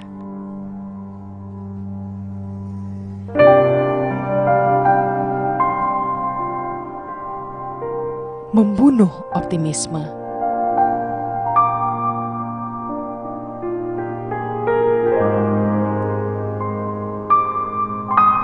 Membangun rasa curiga. Ribuan hoaks yang beredar menghambat penanggulangan pandemi. Saring-saring dahulu, sebar-sebar kemudian. Kalau dapat informasi, tahan dahulu. Cek faktanya, baru disebar. Stop hoaks dari sekarang. Kesehatan pulih, ekonomi bangkit. Pandemi COVID ini kita jadikan momentum untuk melakukan percepatan transformasi digital. Era TV digital ini sudah di depan mata. Yang penting untuk masyarakat itu kualitas siarannya bagus, bagi industri televisi itu sendiri atau penyiaran itu sendiri, agar segmentasi pasarnya nggak tergerus.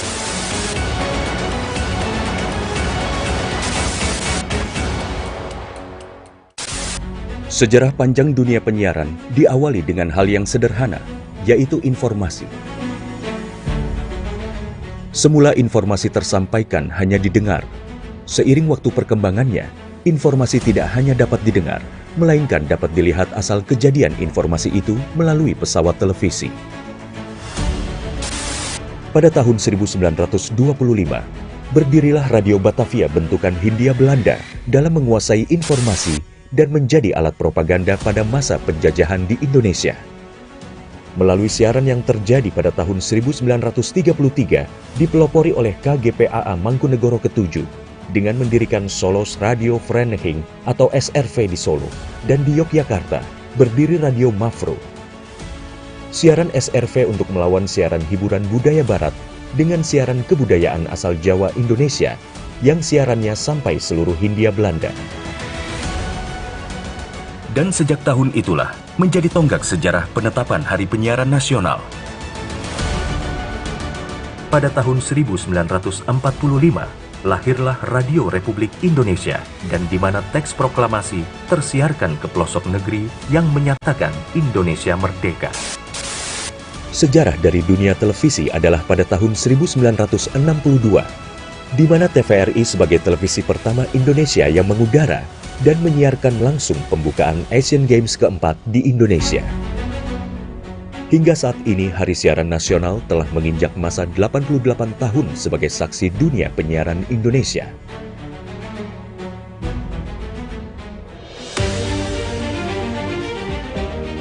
Sehingga perkembangan teknologi penyiaran menjadi faktor utama dalam menentukan kualitas penyiaran demi Indonesia maju. Namun masih banyak daerah yang tidak dapat ikut andil dalam pemerataan ekosistem dunia penyiarannya. Solusinya adalah analog switch off atau ASO. Penyiaran secara analog akan segera berakhir menuju era digital yang menyeluruh. Kementerian Kominfo adalah rumah TV digital. Bersama pihak terkait mewujudkan kesuksesan peralihan ESO menuju penyiaran digital. 2 November 2022 menjadi penting dan sejarah bersama era siaran nasional, yaitu berakhirnya masa siaran analog menuju era TV digital. Digitalisasi televisi menjadi kepentingan bersama. Meratanya siaran hingga ke pelosok negeri, bersih gambarnya, jernih suaranya, dan canggih teknologinya. Menciptakan masa depan bangsa Indonesia yang lebih maju.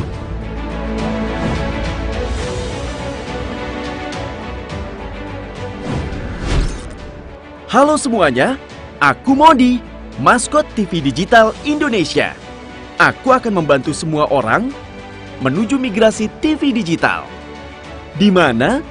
Di siarandigital.id dan call center 159. Ayo semuanya, dukung migrasi TV digital. Bersih gambarnya, jernih suaranya, dan canggih teknologinya.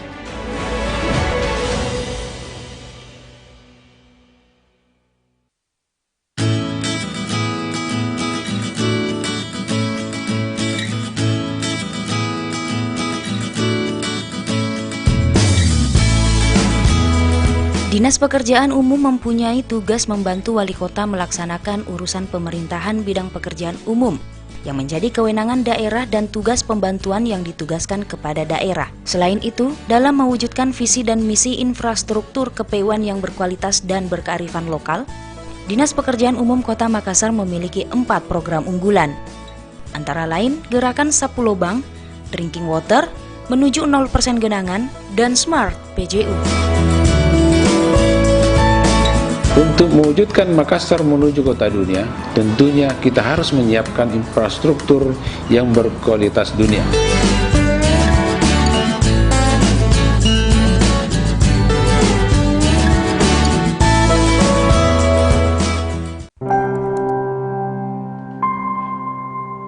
Selain virus yang mengancam, ada bahaya lain yang mengintai, yang memicu kebingungan.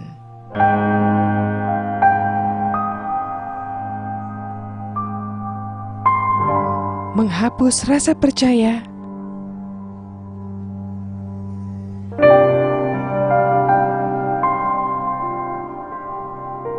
membunuh optimisme.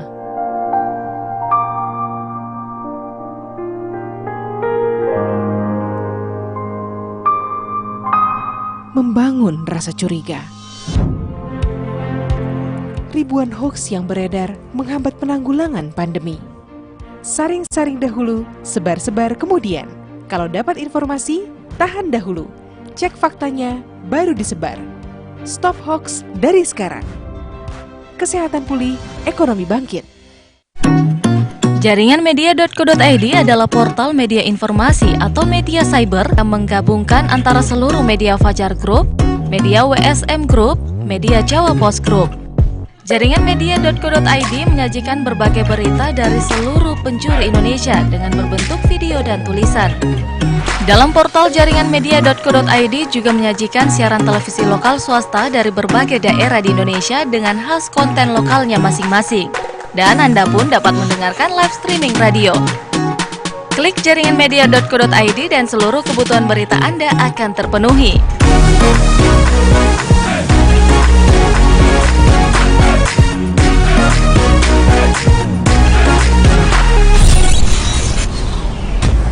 Jaringan media.co.id dapat dipercaya. Selain virus yang mengancam, ada bahaya lain yang mengintai, yang memicu kebingungan, membunuh optimisme, membangun rasa curiga. Ribuan hoaks yang beredar menghambat penanggulangan pandemi. Saring-saring dahulu, sebar-sebar kemudian. Stop hoax dari sekarang. kesehatan pulih, ekonomi bangkit.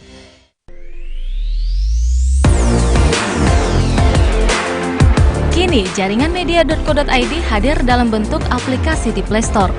Jaringan media.co.id adalah portal media informasi atau media cyber, penggabungan 3 media terbesar di Indonesia, yaitu Media Fajar Group, Media WSM Group, Media Jawa Post Group. Jaringan media.co.id menyajikan berbagai berita dari seluruh penjuru Indonesia dengan berbentuk video dan tulisan. Jaringan media.co.id menyajikan siaran televisi lokal swasta dari berbagai daerah di Indonesia dengan khas konten lokalnya masing-masing. Dan Anda pun dapat mendengarkan live streaming radio. Download sekarang aplikasi jaringan media.co.id di Play Store, maka seluruh kebutuhan berita Anda akan terpenuhi.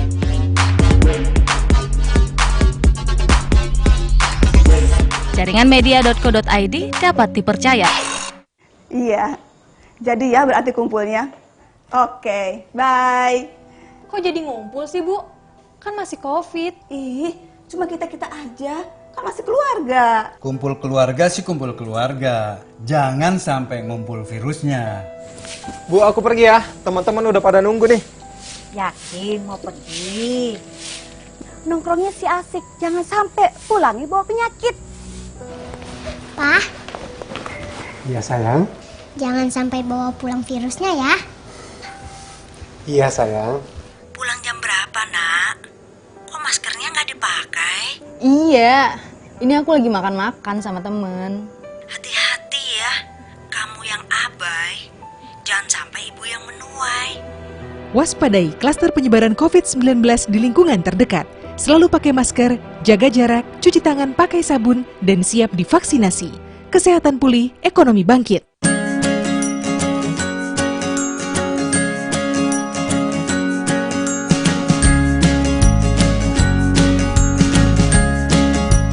Assalamualaikum warahmatullahi wabarakatuh. Saya Ismail Haji Ali, Kepala Dinas Komunikasi dan Informatika Kota Makassar, dan juga sekaligus juru bicara COVID-19 Kota Makassar, mengimbau dan mengajak kepada seluruh masyarakat Kota Makassar agar hidup sehat dan produktif, serta berinteraksi secara terbatas dan menjaga imunitas yang prima berbasis kearifan lokal. Dan jangan lupa, yang terpenting juga, jangan percaya berita tidak benar atau hoaks terkait penanganan COVID-19 di Kota Makassar. Terima kasih. Wassalamualaikum warahmatullahi wabarakatuh.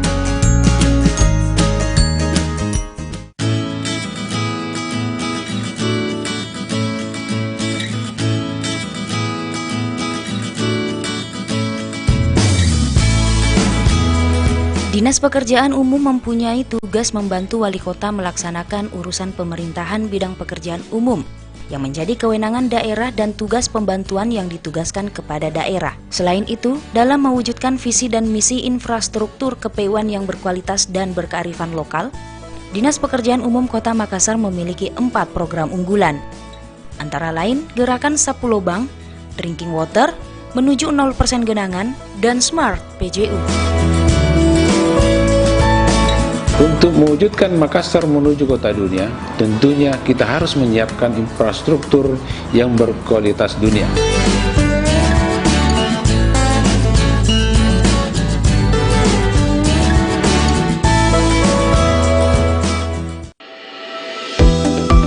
Geraha Pena Makassar menyediakan ruang untuk perkantoran dengan fasilitas yang sangat menunjang. Terletak di pusat kota, di Jalan Urip Sumoharjo nomor 20 Panakukang, Makassar. Okupansi tenan 75%. Pelayanan yang maksimal untuk para pengunjung. Convention Hall and Function Room. Media partner Fajar Group yang memudahkan para tenan dalam bidang promosi dan publikasi.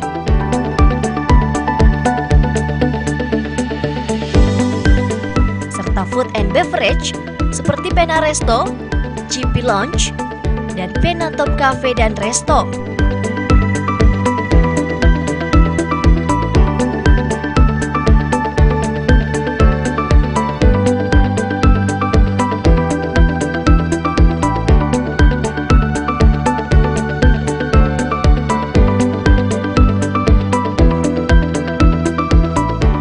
Geraha Pena Makassar, One Stop Building.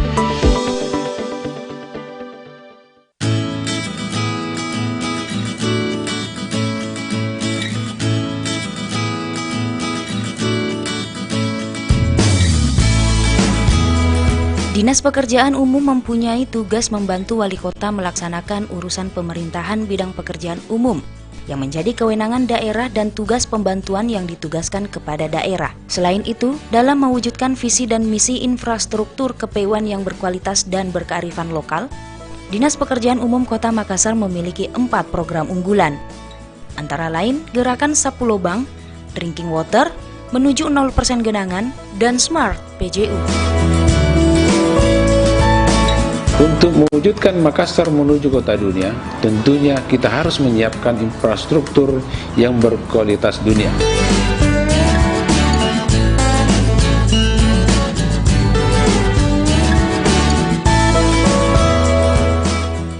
Iya, jadi ya berarti kumpulnya. Oke, bye. Kok jadi ngumpul sih, Bu? Kan masih COVID. Ih, cuma kita-kita aja. Kan masih keluarga. Kumpul keluarga sih kumpul keluarga. Jangan sampai ngumpul virusnya. Bu, aku pergi ya. Teman-teman udah pada nunggu nih. Yakin mau pergi? Nongkrongnya si asik, jangan sampai pulangi bawa penyakit. Pak, Iya sayang. jangan sampai bawa pulang virusnya ya. Iya sayang. Pulang jam berapa, Nak? Kok maskernya nggak dipakai? Iya, ini aku lagi makan-makan sama temen. Hati-hati ya, kamu yang abai, jangan sampai ibu yang menuai. Waspadai klaster penyebaran COVID-19 di lingkungan terdekat. Selalu pakai masker, jaga jarak, cuci tangan pakai sabun, dan siap divaksinasi. Kesehatan pulih, ekonomi bangkit.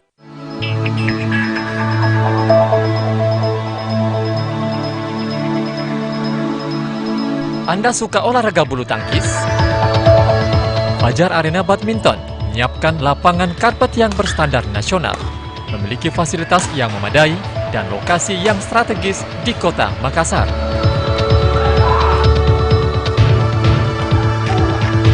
Fajar Arena Badminton berada di Gedung Geraha Pena lantai 2, Jalan Urip Sumoharjo nomor 20, Makassar.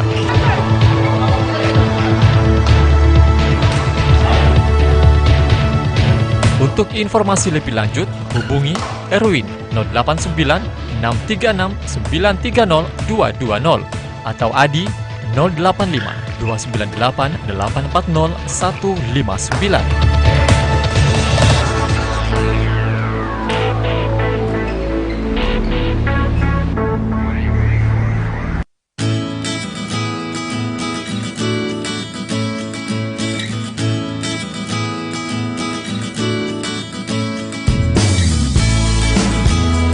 Dinas Pekerjaan Umum mempunyai tugas membantu wali kota melaksanakan urusan pemerintahan bidang yang menjadi kewenangan daerah dan tugas pembantuan yang ditugaskan kepada daerah. Selain itu, dalam mewujudkan visi dan misi infrastruktur kepewaan yang berkualitas dan berkearifan lokal, Dinas Pekerjaan Umum Kota Makassar memiliki 4 program unggulan.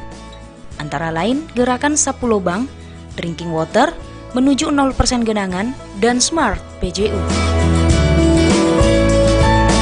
Untuk mewujudkan Makassar menuju kota dunia, tentunya kita harus menyiapkan infrastruktur yang berkualitas dunia.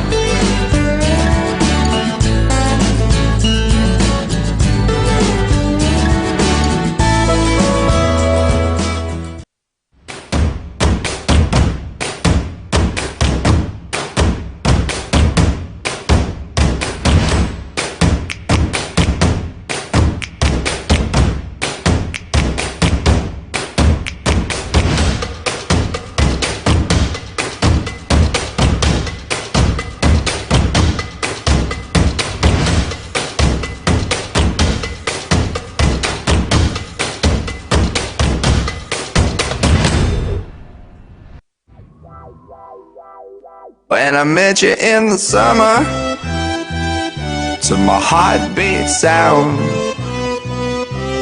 we fell in love as the leaves turn brown.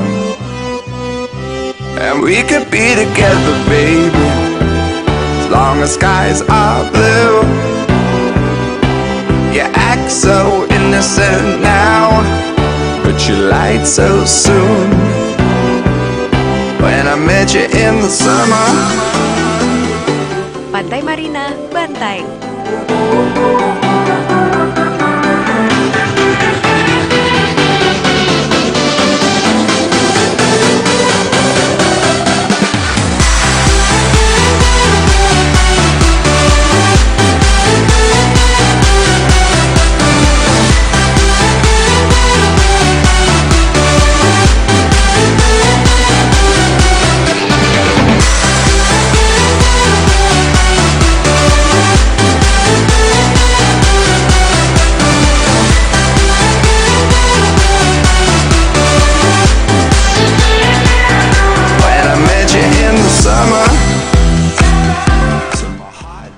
Pantai Marina.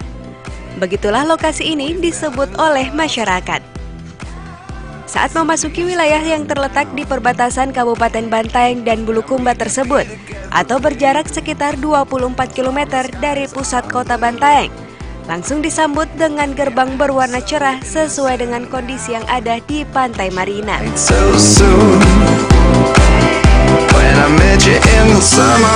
Memasuki gerbang yang bertuliskan Rest Area Marina Beach. Yang pertama didapati adalah lapangan parkir yang luas dan sebuah masjid yang berdiri megah di Masjid Pantai Marina Korong Batu. Selain untuk beribadah bagi pengunjung Pantai Marina, juga disiapkan untuk para pelintas dari berbagai daerah yang ingin beribadah. Masjid ini selain fasilitas berwudu juga dilengkapi fasilitas ganti pakaian dan restoran, serta pasar tradisional modern Pantai Marina yang menjual berbagai macam souvenir.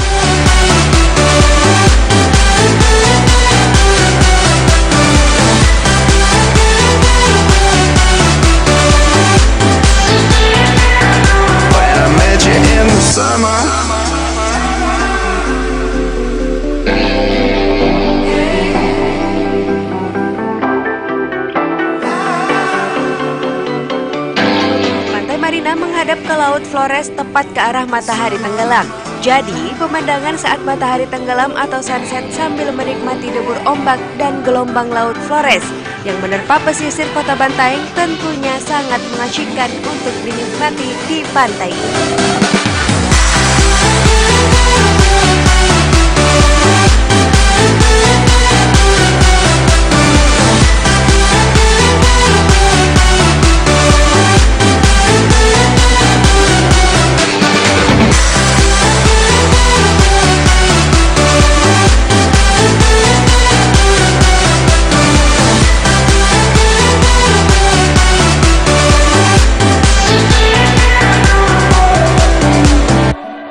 Menempati lahan 25 hektar, kawasan wisata Pantai Marina terus berbenah diri. 2 tahun yang lalu, kawasan ini masih dipenuhi ilalang dan rumput liar. Di salah satu sudut pantai ada 3 buah kursi terbuat dari beton. Posisinya mengelilingi sebuah lingkaran yang terbuat dari batu kerikil.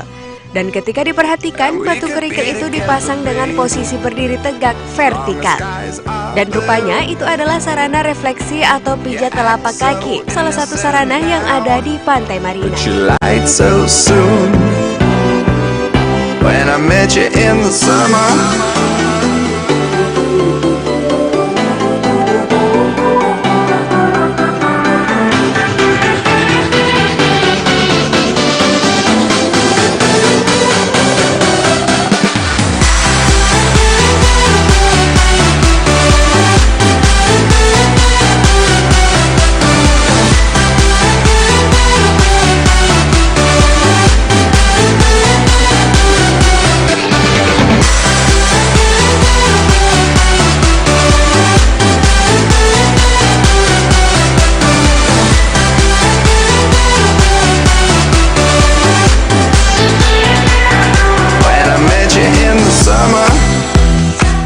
Pantai Marina memang menjadi salah satu tujuan wisata masyarakat. Selain keindahannya, suasana pantai sangat cocok untuk liburan keluarga. Suasana Pantai Marina di Kabupaten Bantaeng, Sulawesi Selatan memang berbeda. Meskipun lokasinya tidak memiliki pasir putih, namun lokasi tersebut baru terlihat seksi jelang sore hari.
Selain fasilitas penyewaan ban bagi yang mau berenang, ada juga beberapa gazebo yang berdiri di sepanjang pantai dan dijadikan sebagai pondokan bagi para pengunjung yang datang.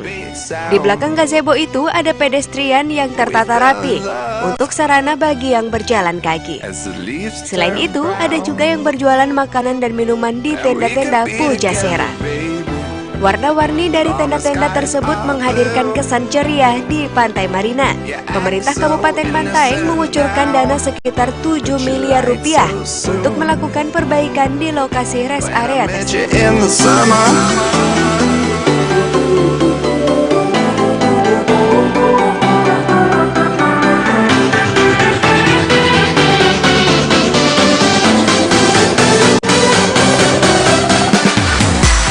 Sejumlah warga yang mulai berdatangan saat sore sembari dimanjakan angin sepoi-sepoi sambil menikmati cahaya sunset di balik pavilion yang sudah disiapkan Pemkab Bantaeng. Untuk memanjakan pengunjung selain membuat pavilion, Pemkab juga membangun lokasi voli pantai, kamar mandi, serta cottage yang sementara masih dalam perencanaan. Grand desain lainnya adalah menyiapkan pasar buah segar di sekitar lokasi tersebut agar pengunjung bisa langsung menikmati buah hasil petani Bantaeng.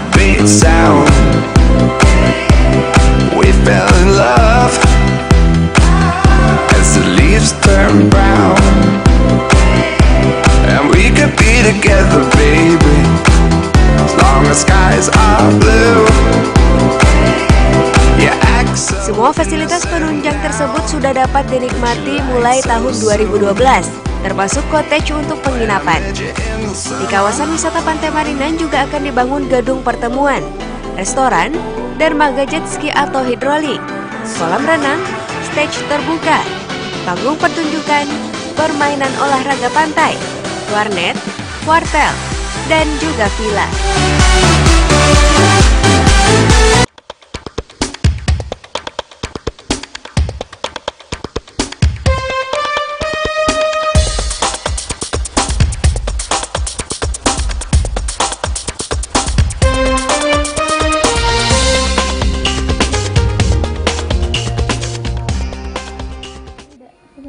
Yang mana Jika? Oh, ini.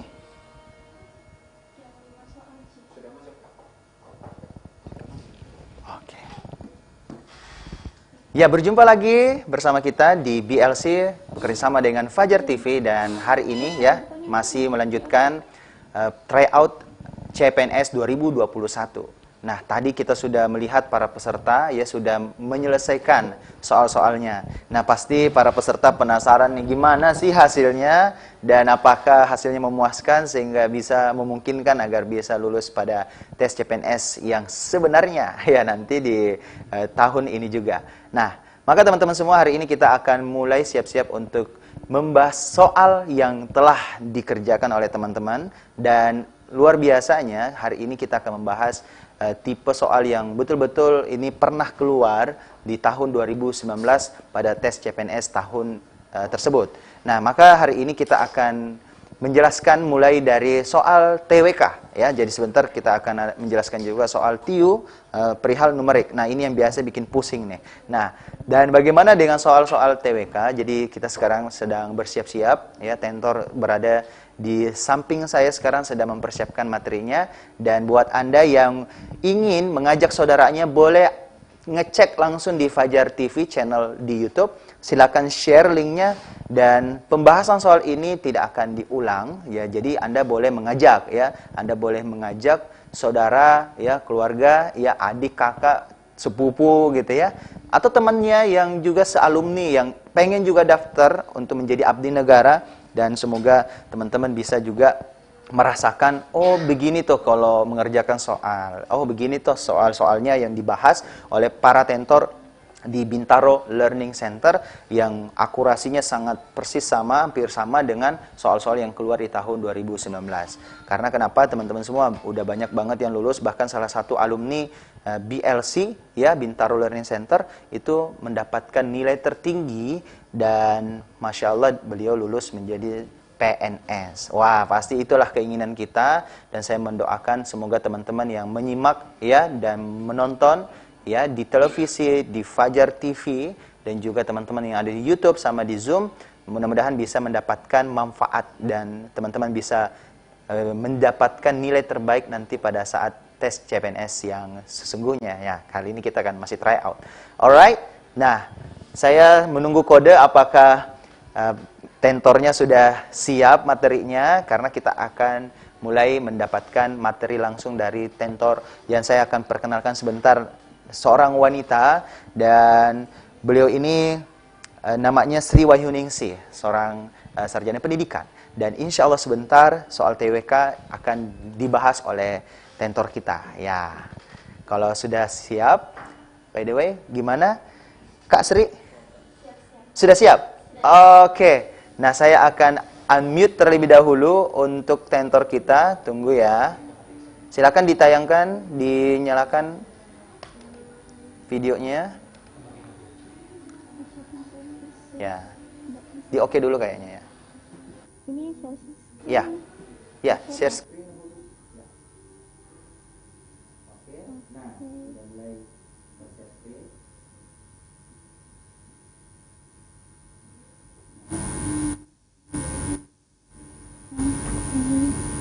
Baik teman-teman semua, Kak Sri Wahyuningsih. Iya, Kak. Assalamualaikum. Waalaikumsalam warahmatullahi wabarakatuh. Sudah siap menjelaskan soal-soalnya nih? Tentu harus siap dong, Kak. Oke, semangat ya. Semangat. Oke, luar biasa. Baiklah teman-teman semua, mari kita simak ya bagaimana pembahasan soal TWK. Mari kita berikan kesempatan ini kepada tentor kita, Kak Sri Wahyuningsih. Silakan, Kak. Oke, baik. Assalamualaikum. Halo sahabat BLC dan pemirsa Fajar TV dimanapun Anda berada. Hari ini kita akan membahas beberapa soal TWK, tes wawasan kebangsaan. Namun sebelum pembahasan, saya akan menyampaikan beberapa informasi mengenai tes wawasan kebangsaan itu sendiri. Nah, tes wawasan kebangsaan merupakan salah satu bentuk soal yang akan muncul pada seleksi CPNS 2021. Nah, tes wawasan kebangsaan ini kemudian merupakan dan bertujuan untuk mengukur pemahaman dan pengetahuan dalam 4 pilar Pancasila atau 4 pilar kebangsaan negara. Nah, menurut Van RB nomor 23 tahun 2019 ada 5 nih kisi-kisi untuk TWK sendiri. Yang pertama ada nasionalisme, yang kedua ada integritas, yang ketiga ada bela negara, 4 ada pilar negara, dan yang kelima bahasa Indonesia. Baik, kita masuk saja ya ke pembahasan soal TWK.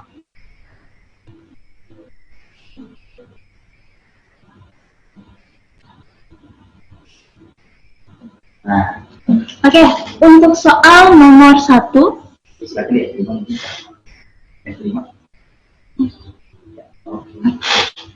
Untuk soal nomor 1, Pancasila adalah sikap mental dan tingkah laku bangsa Indonesia yang mempunyai ciri khas dan yang membedakan bangsa Indonesia dengan bangsa lain. Merupakan gambaran Pancasila sebagai A. Dasar negara Republik Indonesia, B. Kepribadian bangsa Indonesia, C. Pandangan hidup, D. Cita-cita dan tujuan bangsa Indonesia, dan E. Perjanjian luhur bangsa Indonesia. Nah, perlu kita ketahui bahwa Pancasila memiliki beberapa gambaran sebagai sebuah dasar negara. Langsung saja ya, untuk pilihan jawaban A, Pancasila merupakan dasar negara Republik Indonesia, di mana dijadikan sebagai dasar mengatur pemerintahan sesuai isi pembukaan Undang-Undang Dasar 1945.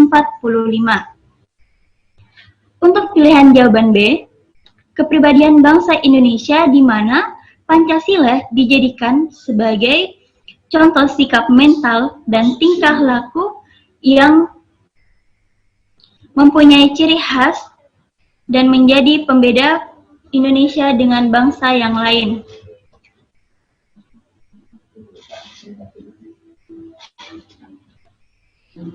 Oke.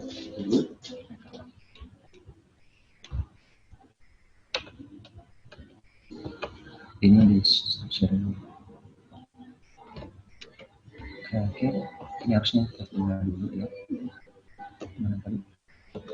Ini yang di share screen kan? Yang ini, yang slideshow, yang ini ya.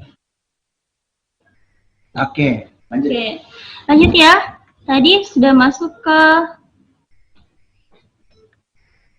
pilihan jawaban C. Pancasila dijadikan sebagai petunjuk hidup sehari-hari yang juga merupakan satu kesatuan yang tidak akan bisa lepas antara satu dengan yang lain. D. Cita-cita dan tujuan bangsa Indonesia. Kemudian termuat tegas dalam pembukaan Undang-Undang Dasar 1945 pada alinea keempat. Dan E. Perjanjian luhur bangsa Indonesia yang dimana disepakati melalui sidang PPKI tanggal 18 Agustus 1940. Nah, jawaban pilihan yang tepat untuk soal nomor 1 adalah kira-kira apa? Boleh komen dulu kayaknya di YouTube, di Zoom boleh? Oke. Jawabannya B. Kira-kira jawabannya mana yang tepat nih? Buat teman-teman di Zoom, ya, termasuk B. Bravo. Itu silakan komen. Kira-kira apa jawaban yang paling tepat? Boleh komen? Ya. Oke, Fikri Nurmanoni menjawab D. Ya. Sedangkan Sri Hak juga menjawab D. Oke. Fadil Muhammad menjawab D. Siapa lagi nih? Nah, kira-kira apa jawaban yang tepat nih, Kak Sri? Oke, sudah jelas sekali ya untuk pemjabaran di sebelah atau di samping ini, di kotak kuning ini, menunjukkan bahwa B merupakan pilihan jawaban yang tepat untuk soal nomor 1, di mana kepribadian bangsa, di mana Pancasila merupakan contoh sikap mental dan tingkah laku yang mempunyai ciri khas dan menjadi pembeda Indonesia dengan negara yang lain.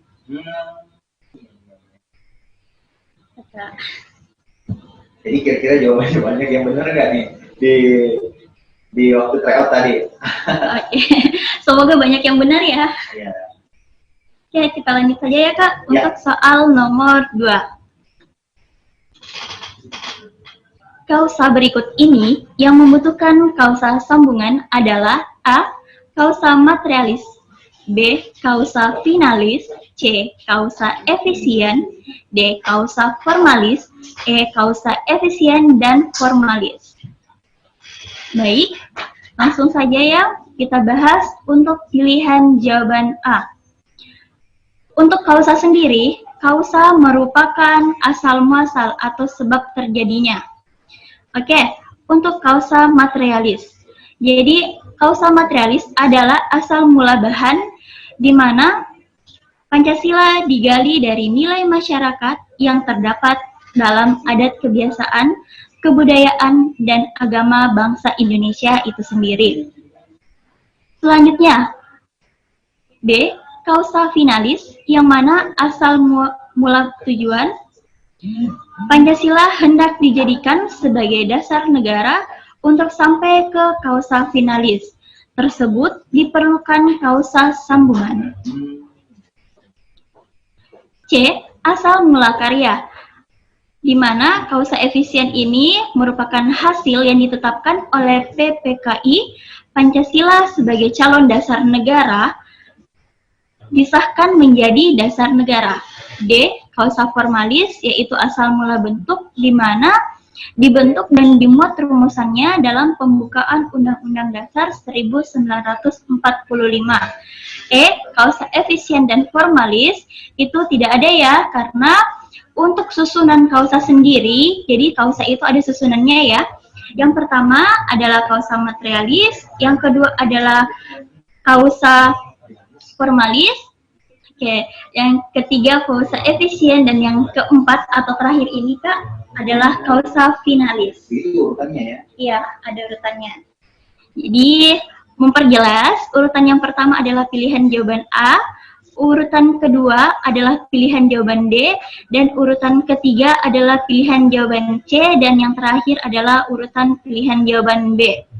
Nah, untuk jawaban nomor 2 adalah tentu B ya. Jelas sekali Kak. B. Oke. Ada penjelasannya soalnya. Iya Kak. Kita akan buat lebih penasaran lagi. Jadi sebelum dijelaskan, teman-teman boleh komen kira-kira jawabannya mana. Jadi pada saat sudah dibaca masing-masing pilihan soalnya, teman-teman silakan komen ya, buat di YouTube dan juga di Zoom boleh komen apa jawaban yang tepat. Wah, selamat buat yang benar jawabannya ya.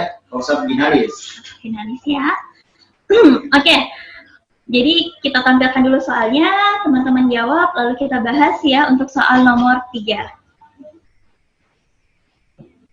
Nah, soal nomor 3, berikut ini yang termaksud dalam 9 nilai anti korupsi adalah kecuali A. Peduli, B. Integritas, C. Sederhana, D. Disiplin, E. Kerja keras. Oke. Ayo. Ya, buat silakan dijawab ya. Ya, teman-teman di Zoom dan juga berada di YouTube ya, dan juga di Fajar TV, boleh komen ya. Silakan komen di channel YouTube Fajar TV dan juga di Zoom. Ya, kira-kira apa jawabannya? Ada yang jawab B, katanya integritas. B lagi. Wah. Apalagi nih, Fadil Muhammad jawab B. Hastuti jawab B. Terus sepertinya B mendominasi ya. Iya.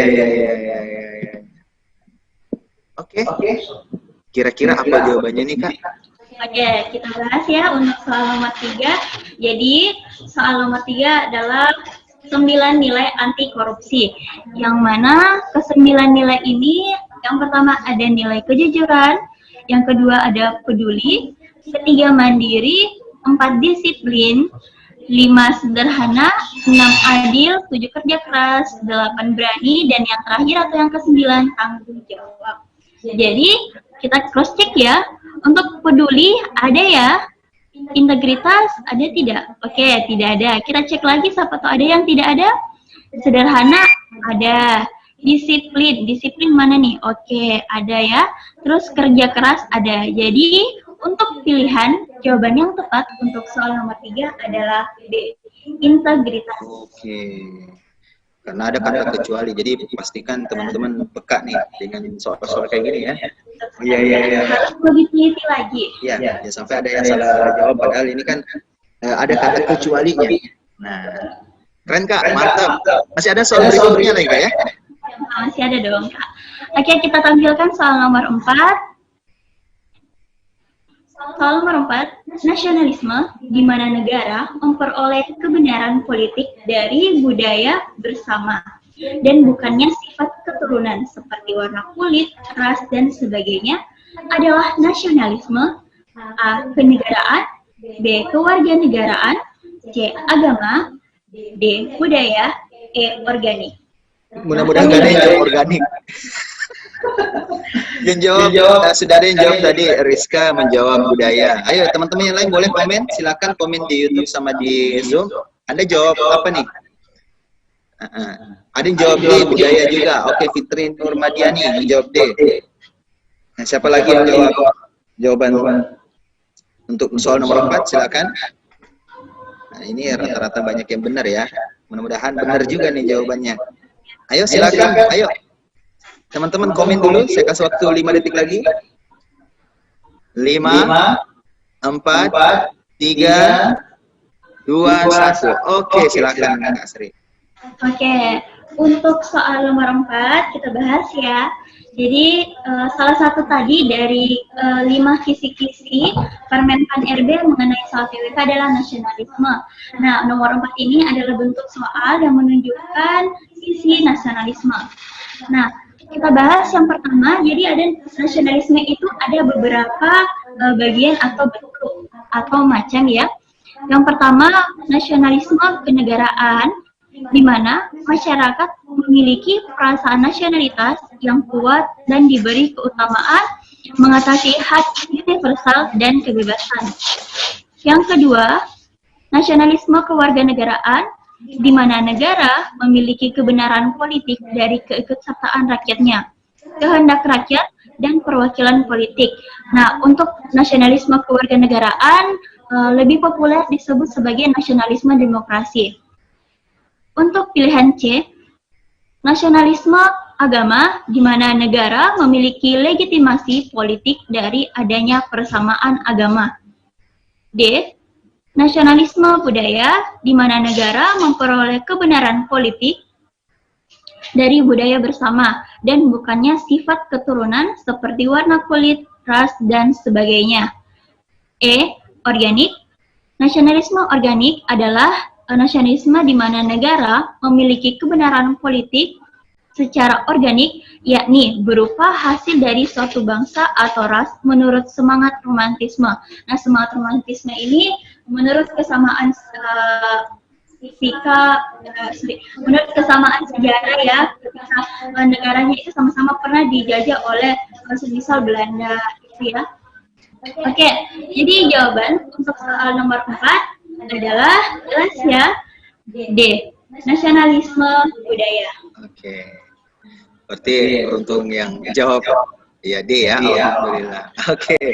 Dan sekarang teman-teman sudah bisa menghitung-hitung tuh. Oh, tadi waktu kerjakan soal sudah sekian banyak. Jadi insya Allah nanti kita akan umumkan siapa yang mendapat nilai tertinggi gitu ya. Iya, silakan Kak Sri, lanjut lagi. Soal terakhir untuk pembahasan TWK hari ini, soal nomor 5. Manakah pernyataan yang salah terkait dengan kekuasaan kehakiman? A. Dalam Undang-Undang Dasar 1945 diatur dalam bab 9. B. Komisi Yudisial bersifat mandiri yang berwenang mengusulkan pengangkatan Hakim Agung dan mempunyai wewenang lain dalam rangka menjaga dan menegakkan kehormatan, keluhuran martabat serta perilaku hakim. C. Mahkamah Konstitusi berwenang mengadili pada tingkat pertama dan terakhir yang putusan bersifat final untuk menguji undang-undang terhadap undang-undang dasar, memutuskan sengketa kewenangan, lembaga negara kewenangannya diberikan oleh undang-undang dasar, memutus pembubaran partai politik dan memutus perselisihan tentang hasil pemilihan umum. D. Ketua dan Wakil Ketua Mahkamah Konstitusi dipilih oleh Presiden. E. Kekuasaan kehakiman dilakukan oleh sebuah Mahkamah Agung dan badan peradilan yang berada di bawahnya dalam lingkungan peradilan umum, lingkungan peradilan agama, lingkungan peradilan militer, dan lingkungan peradilan tata usaha negara, dan oleh sebuah Mahkamah Konstitusi. Ya, gimana teman-teman? Kira-kira jawaban yang tepat yang mana? A, B, C, D, atau E? Wah, Putri menjawab C. Srihat juga menjawab C. Ini rajin belajar kayaknya nih ya, teman-teman semua ini ya. Kok kompak banget gitu ya. Terus yang lain silakan komen apakah sesuai dengan jawaban teman-teman yang tadi sudah menjawab lewat Zoom. Buat di YouTube jawab apa nih? Silakan komen. Ya. Wah. Oke, baik teman-teman semua, kita akan mulai menyimak jawaban yang tepat dan penjelasannya seperti apa. Silakan Kastri. Oke, baik Kak. Untuk soal nomor 5 kita bahas ya. Jadi perlu teman-teman perhatikan, sahabat DLC di rumah perhatikan, setiap rincian kalimat pada pertanyaan soal ya. Jadi ada kalimat yang salah, artinya kita harus menemukan sesuatu yang tidak tepat dalam pilihan jawaban. Nah, untuk kekuasaan kehakiman sendiri itu berada pada Undang-Undang Dasar tahun 1945 di bab 9. Maka untuk pilihan jawaban A itu tepat ya. Untuk pilihan jawaban B, Komisi Yudisial bersifat mandiri, kemudian dijabarkan kewenangannya, yakni mengusulkan pengangkatan Hakim Agung dan mempunyai kewenangan lain dalam rangka menjaga menegakkan kehormatan. Itu tepat ya, itu diatur juga dalam Undang-Undang Dasar 1945 pada bab 9. Nah, yang perlu kita ketahui, jadi ada badan eksekutif, yudikatif, dan legislatif. Terus sekali Kak. Nah, Komisi Yudisial sendiri ini berada di lembaga yudikatif. Untuk pilihan jawaban C, Mahkamah Konstitusi berwenang untuk mengadili pada tingkat pertama dan terakhir. Ini jawaban yang tepat. D, Ketua dan Wakil Ketua Mahkamah Konstitusi dipilih oleh Presiden. Nah, ini yang kurang tepat. Mengapa? Karena Ketua dan Wakil Ketua Mahkamah Konstitusi itu dipilih oleh Mahkamah Agung. Jadi Mahkamah Agung itu punya kewenangan untuk memilih Ketua dan Wakil Ketua Mahkamah Konstitusi. Kekuasaan kehakiman dilakukan oleh Mahkamah Agung dan badan peradilan yang berada di bawahnya dalam lingkungan peradilan umum itu tepat. Jadi, untuk soal nomor 5, jawaban yang tepat adalah D. Ketua dan Wakil Ketua Mahkamah Konstitusi tidak dipilih oleh Presiden ya, tapi dipilih oleh Mahkamah Agung. Oke, itulah tadi penjelasan soal TWK yang disampaikan langsung oleh Kak Sri Wahyuningsih. Luar biasa, mengucapkan terima kasih banyak kepada Kak Sri Wahyuningsih. Terima kasih Kak. Iya Kak, sama-sama. Masih banyak yang penasaran dengan soal ini sebenarnya sih, ya. Tapi karena waktu membatasi kita, sehingga kita insya Allah bisa berjumpa lagi di nanti masih banyak sebenarnya soal-soal ini bisa dijelaskan oleh tentor-tentor BLC. Nah, caranya gimana nanti akan saya umumkan buat teman-teman yang pengen mempelajari lebih detail, lebih lanjut, lebih profesional banget, bahkan kita mendapatkan banyak sekali fasilitas. Tapi sebentar. Nah, baik teman-teman semua, oke. Untuk itu, untuk soal TWK kita akan tutup sampai di sini dan kita akan lanjutkan ke soal berikutnya di soal sebentar. Kalau Anda salah soal TIU numerik ya. Dan sebelum itu kita akan mengundang satu sosok narasumber saya yang dimana beliau ini telah mendapatkan sesuatu yang luar biasa di dalam hidupnya. Saya akan tampilkan dulu share screen. Nah, Anda boleh cek di sini. Ya. Nah, boleh dilihat. Ya, boleh teman-teman lihat di share screen saya di YouTube, boleh disimak. Saya tampilkan satu share screen dari saya. Hari ini saya akan memperkenalkan satu sosok, ini dia. Tunggu. Wait.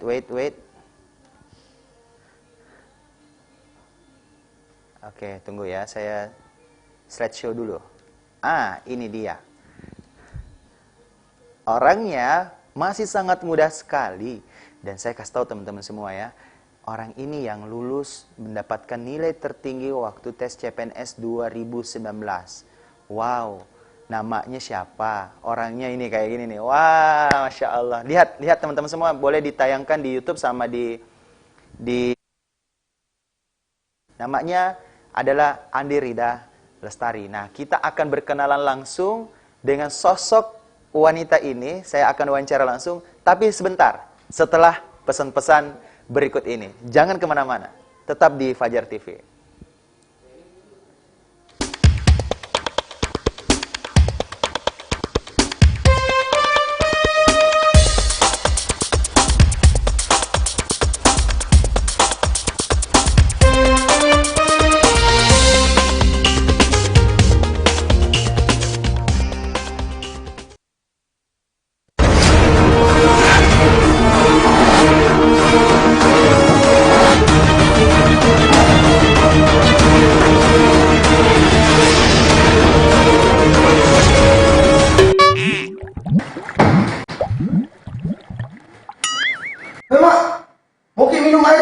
ember. Kayak mami gajah yang kehausan. Bilang aja kak, kita itu gajah, beda belalainya. Tutak nih.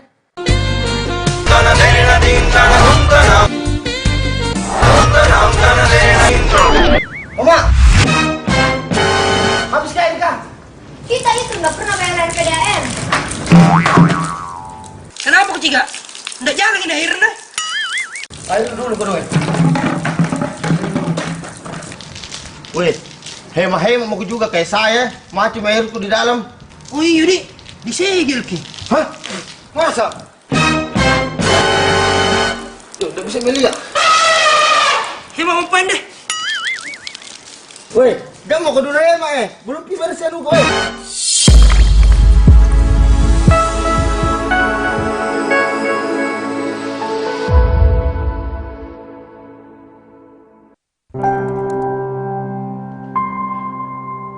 Selain virus yang mengancam, ada bahaya lain yang mengintai, yang memicu kebingungan.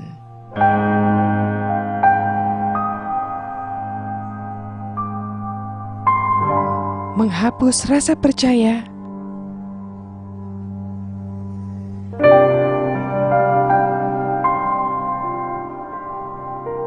membunuh optimisme.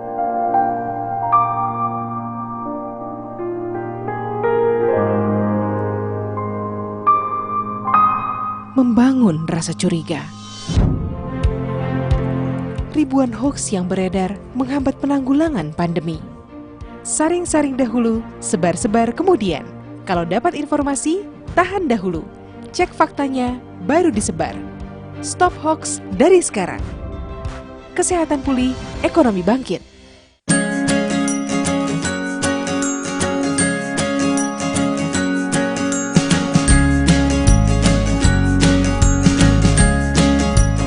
Assalamualaikum warahmatullahi wabarakatuh. Saya Ismail Haji Ali, Kepala Dinas Komunikasi dan Informatika Kota Makassar, dan juga sekaligus juru bicara COVID-19 Kota Makassar, menghimbau dan mengajak kepada seluruh masyarakat Kota Makassar agar hidup sehat dan produktif, serta berinteraksi secara terbatas dan menjaga imunitas yang prima berbasis kearifan lokal.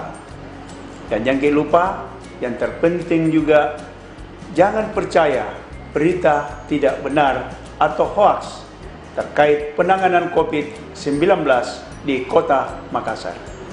Terima kasih. Wassalamualaikum warahmatullahi wabarakatuh.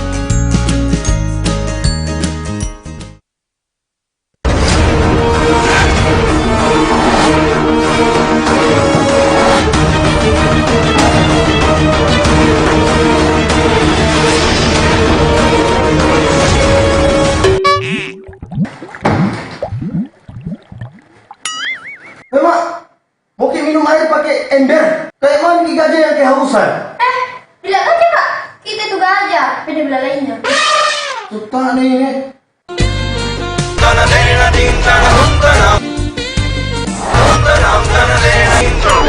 Mama,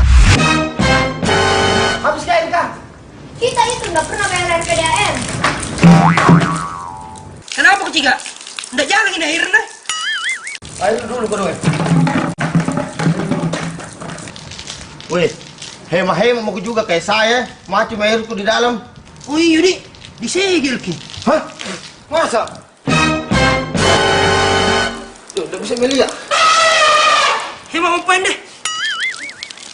Weh, gak mau ke dunia hemat belum bersih lu kau.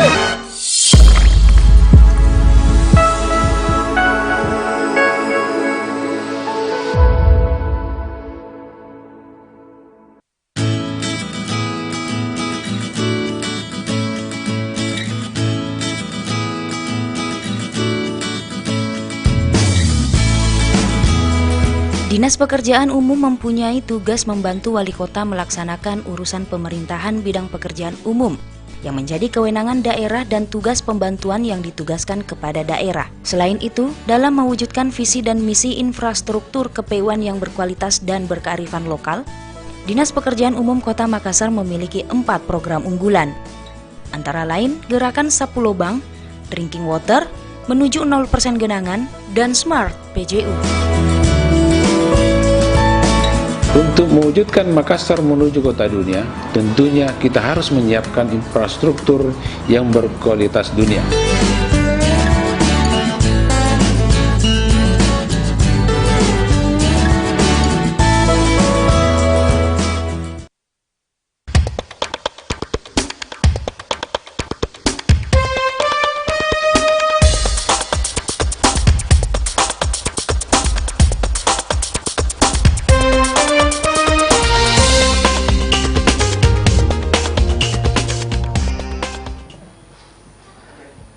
Assalamualaikum warahmatullahi wabarakatuh. Berjumpa lagi di acara kesayangan kita, Tryout ya, CPNS 2021.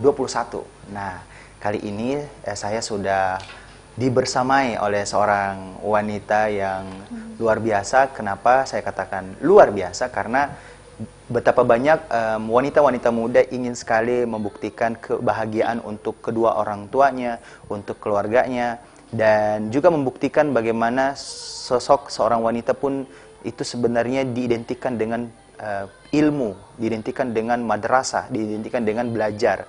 Nah, hari ini saya langsung membersamai ya narasumber kita, namanya Andi Rida Lestari. Ini dia orangnya. Assalamualaikum. Waalaikumsalam, Kak. Gimana kabar? Alhamdulillah baik. Ya, mohon maaf nih ya, jaga jarak ya. Iya, betul. Karena jaga jarak. sekarang lagi masa pandemi, kita tetap harus menjaga jarak ya. Nah, Andi Rida Lestari, Anda sudah menjadi PNS nih, resmi. Saya lihat ada gambarnya itu waktu pelantikan ya? Iya, Kak, waktu pelantikan. Oke, luar biasa. Gimana rasanya nih? Gimana rasanya? Boleh share dulu dong. Alhamdulillah, pasti sangat bersyukur. Oke. Karena sudah dikasih rezeki yang tidak ternilai lah harganya sama Allah. Bersyukur karena bisa membanggakan orang tua dan keluarga ceritanya. Masya Allah, itu respon yang paling berkesan dari orang tua itu kayak gimana waktu tahu pas, wah udah lulus nih, gimana? Alhamdulillah responnya sangat bersyukur, terharu, sampai nangis karena. Sampai nangis? Iya. Sangat bersyukur sih, Kak, kalau orang tua. By the way, waktu tes begitu, apakah pernah dulu sebelumnya ikut tes sebelum tahun 2019 itu? Iya, tahun 2018 saya juga daftar di formasi yang sama tapi di daerah yang berbeda. Tapi di tahun 2018 itu saya gagal, dan dari kegagalan itu luruskan niat, harus tekad, oh iya harus kayaknya tahun depannya harus belajar bersungguh-sungguh supaya bisa lulus, dan alhamdulillah di 2019 bisa lulus. Oke, itu apa karena belajar di salah satu bimbingan belajar atau karena memulai? Iya. Oke, coba ceritakan dong. Kok bisa di 2018 itu ada yang banyak soal yang tidak benar gitu? Kalau di 2018 kemarin kan saya memang lagi sibuk-sibuknya kerja juga, jadi kayaknya nggak fokus, nggak ada waktu untuk cari tempat bimbingan. Tapi di tahun 2019 saya inisiatif dan atas saran dari teman-teman juga, dari keluarga, oh kayaknya bagus untuk cari tempat bimbingan, dan akhirnya gabung di BLC. Oke, itu tahun gabungnya di 2019 juga. Nah, itu berapa lama belajarnya sih? 3 bulan sebelum tes. Wah, 3 bulan? Iya. Itu apa aja yang Anda dapat di sana? Kemarin karena kebetulan saya juga kerjanya swasta, jadi waktu belajar saya bisanya belajar di sela-sela jam kerja, misalnya jam istirahat atau malam hari. Jadi saya ambil paket BLC yang online. Jadi Ya, saya bisa belajar lewat handphone aja, Kak. Bisa latihan soal lewat handphone, bisa nonton video tips dan trik juga lewat handphone. Ada banyak materi juga pokoknya yang disediakan oleh BLC. Boleh share dong, apa aja salah satu yang membuat BLC ini bisa mempersiapkan Anda dan kayak tips-tipsnya gitulah. Apa yang diberikan kepada Anda sehingga kok bisa akhirnya mendapat nilai tertinggi loh. Ini yang buat saya heran, wah nilai tertinggi. Itu apa tipsnya? Alhamdulillah. Karena di BLC itu kan kita ada belajar di grup. Jadi ada tentor yang ngasih arahan di grup. Misalnya ada soal yang tidak kita kuasai, misalnya di TIU atau TWK atau TKP, misalnya kita belum paham soal ini, kita bisa share di grup, kita bisa tanyakan di grup, ini jawabannya bagaimana Kak, jawabannya seperti apa, nah nanti tentornya ada yang standby untuk menjelaskan di grup. Jadi itu dapat terus soal ya? Iya, dapat soal. Kalau misal persiapan mental sendiri kayak gimana? Yang diberikan tipsnya oleh BLC kan tentu bukan cuma soal, tapi juga masalah mental. Apalagi ketika masuk begitu di ruangan yang dingin gitu, itu bagaimana gitu loh. Selain dari BLC memberikan, maksudnya soal-soal dari BLC itu akurat, BLC juga mengajar kita untuk bagaimana cara membagi waktu dengan baik. Kan kalau tes SKD itu kan kita dikejar waktu ceritanya. Waktu mengerjakan soal itu kan 90 menit. Nah, kemarin saya cara memanage waktunya itu juga dikasih arahan dari BLC, kita kerja soal TWK 20 menit, soal TIU 40 menit, dan soal TKP 30 menit. Oh, berarti ada strateginya juga ya? Ada strateginya. Jadi tidak juga cuma jago mengerjakan soal, tapi juga strategi bagaimana bisa lulus di setiap soal-soal itu. Wah, keren banget ya. Wah, pasti lebih banyak lagi nih tips-tips dia. Sebenarnya saya udah ngebet banget nih mau memberikan saran buat teman-teman yang ada di Zoom dan juga di YouTube serta di televisi ya, Fajar TV, bahwa sebenarnya ini keren banget loh kalau BLC ini bisa menjadi tempat wadah untuk Anda, dan uniknya lagi ini tidak mesti tatap muka, walau cuma lewat handphone, laptop, itu Anda bisa belajar kapanpun dan dimanapun, begitu mudahnya. Bagaimana apa keasikan dan enaknya belajar di BLC? Boleh share dong? Kemarin itu kan saya waktu belajarnya itu pada saat jam istirahat kantor. Oh, bisa? Iya. Kan kalau misalnya kita kan ada isoma, kalau jam kantor kan ada istirahat, sholat, makan. Jadi itu bisa saya pakai untuk baca-baca materi. Jadi kan bacanya kita nggak ribet, cuma di HP kan pasti ada yang nyantol. Sedikit banyak pasti ada yang nyantol di otak kalau kita baca-baca materi. Oh, asik juga ya. Terus kita juga bisa melatih diri kita dengan paket soal yang sudah disediakan oleh BLC itu sendiri. Jadi ada banyak paket soal yang disediakan oleh BLC. Ada paket soal? Iya, ada puluhan paket soal. Wih, banyak banget itu. Iya, kalau nggak salah sih kemarin kalau saya itu ada 64 paket, tapi sepertinya tahun ini sudah di-up lagi, sudah lebih dari 64. Iya, apalagi baru-baru 2019 ada lagi soal-soal yang baru-baru dikerja gitu ya. Terus kan soalnya up to date, Kak. Jadi menyesuaikan dengan Permenpan. Oke, di sini ada saya mau tunjukkan teman-teman semua supaya teman-teman sudah penasaran itu BLC apa sih? BLC itu apa gitu loh. Terus apa sih paketnya? Nah, saya akan tampilkan ya. Coba dicek di layar ini, boleh ditayangkan. Nah, boleh ditayangkan di televisi dan YouTube. Saya tayangkan ini. Ada saya share screen. Nah, boleh dilihat. Nah, buat teman-teman di Zoom sudah bisa melihat nih, wah ternyata paket dari BLC. Nah, Anda boleh lihat sendiri nih ya kan. Nah, udah kelihatan? Oke. Jadi teman-teman semua, Anda bisa lihat bahwa kita di sini mendapat paket yang sangat amat murah banget untuk mendapatkan bimbingan rutin. Bayangkan Anda boleh cek nih, ada paket reguler. Jadi ada 2 paket nih yang disiapkan oleh BLC.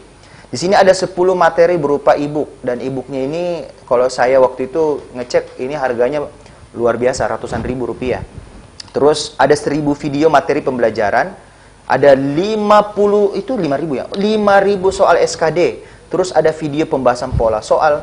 Jadi bukan cuma soal ya, pola. Jadi ada pola, beda dengan soal dengan polanya. Terus ada kelas streaming 3 kali sepekan, ada kelas sharing Telegram, dan ada juga bonus-bonus soal SKB. Dan ini berlaku selama 1 tahun teman-teman semua, dan harganya itu 774.000, dan ternyata ada diskon hari ini, diskonnya 387.000, benar ya? Iya. Ini waktu kemarin daftar yang mana sih? Kalau saya ambil paket platinum. Kenapa platinum ya? Karena Tunggu, saya lihat dulu. platinum. Oh, beda. Paket platinum, teman-teman semua, Anda boleh lihat di sini. Oke, oh ternyata perbedaannya di sini ada. Oke, dia hanya sekali bayar. Ya, Artinya udah ini berlaku seumur hidup, Kak. berarti bisa diwariskan Bisa dong. dikasih sama, contohnya saya kan udah lulus alhamdulillah, jadi paket saya bisa saya kasih ke teman saya mungkin yang mau daftar tahun ini. Oh gitu ya? Iya, jadi Kasih ke saya. cuma 1 kali bayar, nanti saya suruh teman saya bayar ke saya gitu. Oh gitu ya, dia tetap harus bayar. Kan harus dijual juga, bisa ya? Iya, betul. Oke, jadi paket platinum ini sama persis ada manfaatnya dengan paket reguler. Hanya ada yang membedakan di sini, ada hanya sekali bayar dan ada garansinya, garansi uang kembali jika teman-teman tidak lulus di soal-soal SKB-nya teman-teman semua. Dan luar biasanya lagi, ini lebih banyak lagi soal SKD-nya, yakni 11.000 soal. Wow, banyak banget nih. Jadi di sini ada 1.000 video materi pembelajaran juga, dan ada juga 10 materi berupa e-book yang nilainya itu ratusan ribu rupiah. Dan pokoknya ada bagus banget kalau teman-teman menjadikan itu sebagai pembelajaran rutin setiap hari. Dan juga ada kelas streaming. Jadi streaming belajar ya 3 kali sepekan, dan ada video pembahasan pola soal. Kalau teman-teman penasaran seperti apa itu BLC, boleh langsung update atau cek di websitenya di bintarolearningcenter.co.id, atau hubungi nomor yang ada di atas ini. Kalau mau daftar langsung, saran saya supaya diskonnya berlaku, nomor berikut ini akan menjadi salah satu cara Anda mendapatkan diskon 50%. Kenapa? Karena paket platinum ini dari harga hampir 1 juta ya, ini tinggal Rp499.000 saja. Jadi daftar sekarang karena berlaku hanya hari ini. Nah, kalau hari ini daftar, mungkin transfer boleh besok, yang penting daftar dulu. Ya, yang penting daftar dulu, transfer boleh besok atau lusa. Ya, yang penting ada niat dulu bahwa saya mau nih. Boleh, silakan hubungi nomor WA yang sudah tertera di 0821 9672 7676. Sekali lagi saya ulangi, 0821 9672 7676. Nah, by the way, waktu dapat boleh bocoran dikit dong. Ya, Rida ya. Boleh tahu ini waktu ambil paket platinum itu kayak gimana, kayak soal-soalnya itu, apakah HOTS atau bagaimana? Iya, soal-soalnya HOTS. Pokoknya dia tuh setiap tahunnya BLC menyesuaikan dengan kisi-kisi yang akan keluar. Jadi update ceritanya. Jadi ini yang beruntung banget nih yang dapat akunnya Rida nih. Iya, jadi hanya bayar sekali, alhamdulillah bisa dipakai seumur hidup. Jadi kalau misalnya saya kasih ke kakak, terus kakak lulus tahun ini, berarti kakak bisa kasih lagi ke teman-teman kakak yang mau daftar. Jadi saya harus bayar nggak nih? Nggak perlu kalau kakak. Saya nggak perlu bayar. Jadi bisa dipakai banyak orang, tapi secara tidak bersamaan ceritanya. Maksudnya bisa sharing. Gitu, maksudnya bisa berbagi sama teman. Misalnya hari ini saya mengerjakan paket sekian, oh teman saya besok kerja paket sekian gitu. Oke, jadi inilah bagusnya teman-teman semua kalau bisa memiliki, jadi hanya lewat HP loh. Di HP masing-masing kita ini bisa belajar. Nah, selama ini kan kita nggak punya akses dan nggak punya wadah, dan tidak bertemu dengan orang-orang yang misalnya sedang juga berjuang untuk tes CPNS nanti. Jadi di dalam grup nanti ada Telegram, di situ ada kelas sharing dan kumpul bersama seluruh teman-teman yang juga sama-sama berjuang dan belajar di Bintaro Learning Center. Jadi teman-teman, ada strategi yang saya dapat dari langsung founder dari BLC, itu keren banget. Saya sampai tidak kepikir, oh ternyata gini loh strateginya. Ya, jadi teman-teman semua, soal-soal yang keluar di tahun 2019 itu akan dibongkar semua, cara jawabnya kayak gimana, polanya seperti apa, mulai dari TWK, TIU, dan TKP, itu semua akan dibongkar. Jadi beruntung banget teman-teman yang daftar hari ini, ya, walau daftar aja dulu, daftarkan nama, nanti urusan transfer boleh besok atau kapan, yang dimana teman-teman tetap sudah men-lock, ya. Jadi pastikan hari ini lock dulu, ya, nama bahwa insya Allah saya mau daftar nih, mau paket reguler atau platinum, kapan aja boleh, ya. Yang penting daftar dulu. Daftar dulu itu artinya chat dulu ke nomor WA yang ada di layar teman-teman di 0821 9672 7676. Oke, itu dia. Oke, saya mau ucapkan terima kasih buat Sama-sama, Andi Rida Lestari Kak. yang sudah sharing banget, inspirasi banget nih. Pasti para mantan banyak yang menyesal. Karena banyak kan biasa gitu ya. Ya, kalau orang sudah dapat gaji gitu ya. Alhamdulillah ya, sekarang udah dapat gaji. Alhamdulillah udah. Gimana gaji pertamanya tuh? Gaji pertama dikasih ke orang tua. Oke. Gaji selanjutnya baru dipakai untuk kebutuhan sehari-hari. Masya Allah, asik banget ya. Oke, Iya. teman-teman pasti juga punya cita-cita yang sama untuk membahagiakan kedua orang tua terlebih dahulu. Dan itu amat-amat penting teman-teman semua. Luruskan niat, semoga ini bisa menjadi ya cara untuk kita membahagiakan kedua orang tua kita. Pokoknya usaha dan berdoa intinya. Betul sekali. Andi Lestari, thank you so much. Terima Sampai kasih, jumpa Kak. lagi. Sama-sama. Baiklah, teman-teman semua, kita kembali lagi setelah pesan-pesan berikut ini. Jangan kemana-mana.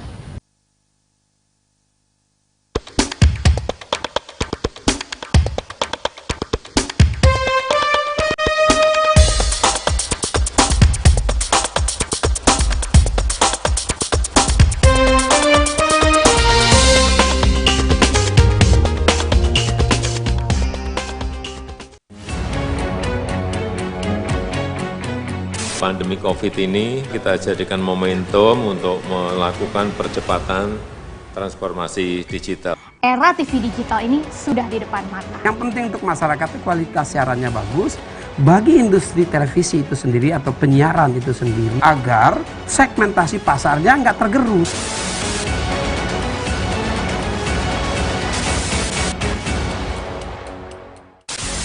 Sejarah panjang dunia penyiaran diawali dengan hal yang sederhana, yaitu informasi. Semula informasi tersampaikan hanya didengar.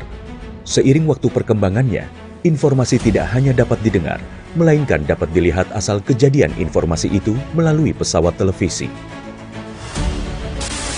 Pada tahun 1925, berdirilah Radio Batavia bentukan Hindia Belanda dalam menguasai informasi dan menjadi alat propaganda pada masa penjajahan di Indonesia. Melalui siaran yang terjadi pada tahun 1933, dipelopori oleh KGPAA Mangkunegoro ke-7 dengan mendirikan Solos Radio Vereniging atau SRV di Solo, dan di Yogyakarta berdiri Radio Mafro. Siaran SRV untuk melawan siaran hiburan budaya barat dengan siaran kebudayaan asal Jawa Indonesia yang siarannya sampai seluruh Hindia Belanda. Dan sejak tahun itulah menjadi tonggak sejarah penetapan Hari Penyiaran Nasional.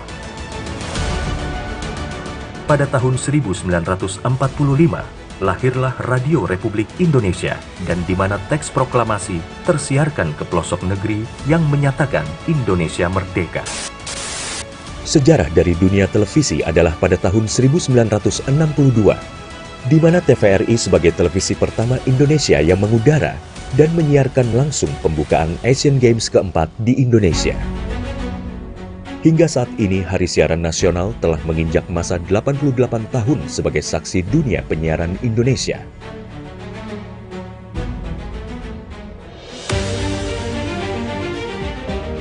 Sehingga perkembangan teknologi penyiaran menjadi faktor utama dalam menentukan kualitas penyiaran demi Indonesia maju. Namun masih banyak daerah yang tidak dapat ikut andil dalam pemerataan ekosistem dunia penyiarannya. Solusinya adalah Analog Switch Off atau ASO. Penyiaran secara analog akan segera berakhir menuju era digital yang menyeluruh. Kementerian Kominfo adalah rumah TV digital. Bersama pihak terkait mewujudkan kesuksesan peralihan ESO menuju penyiaran digital. 2 November 2022 menjadi penting dan sejarah bersama era siaran nasional, yaitu berakhirnya masa siaran analog menuju era TV digital. Digitalisasi televisi menjadi kepentingan bersama. Meratanya siaran hingga ke pelosok negeri, bersih gambarnya, jernih suaranya, dan canggih teknologinya. Menciptakan masa depan bangsa Indonesia yang lebih maju.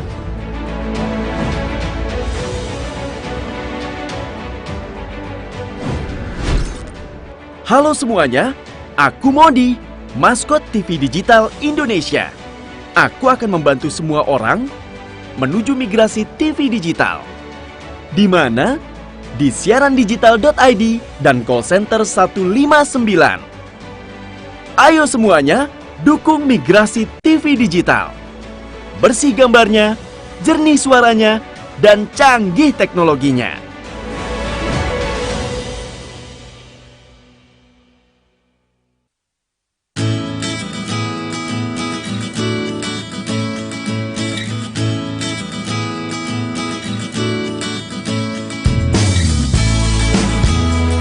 Dinas Pekerjaan Umum mempunyai tugas membantu wali kota melaksanakan urusan pemerintahan bidang pekerjaan umum yang menjadi kewenangan daerah dan tugas pembantuan yang ditugaskan kepada daerah. Selain itu, dalam mewujudkan visi dan misi infrastruktur kepewaan yang berkualitas dan berkearifan lokal, Dinas Pekerjaan Umum Kota Makassar memiliki 4 program unggulan. Antara lain, Gerakan Sapu Lobang, Drinking Water, Menuju 0% Genangan, dan Smart PJU.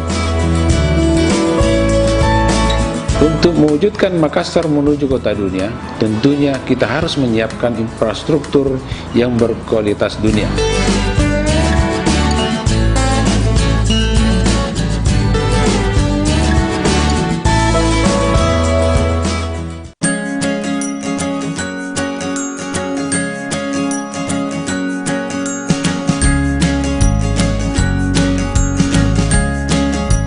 Assalamualaikum warahmatullahi wabarakatuh. Saya Ismail Haji Ali, Kepala Dinas Komunikasi dan Informatika Kota Makassar, dan juga sekaligus juru bicara COVID-19 Kota Makassar, menghimbau dan mengajak kepada seluruh masyarakat Kota Makassar agar hidup sehat dan produktif, serta berinteraksi secara terbatas dan menjaga imunitas yang prima berbasis kearifan lokal. Dan jangan lupa, yang terpenting juga, jangan percaya berita tidak benar atau hoaks terkait penanganan COVID-19 di Kota Makassar. Terima kasih. Wassalamualaikum warahmatullahi wabarakatuh.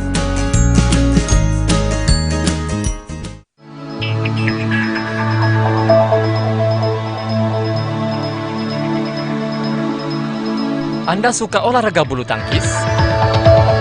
Fajar Arena Badminton menyiapkan lapangan karpet yang berstandar nasional, memiliki fasilitas yang memadai, dan lokasi yang strategis di Kota Makassar.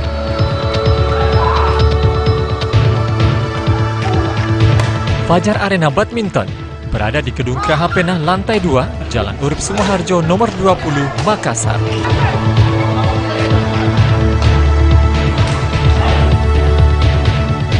Untuk informasi lebih lanjut, hubungi Erwin 089 636 930 220 atau Adi 085 298 840 159.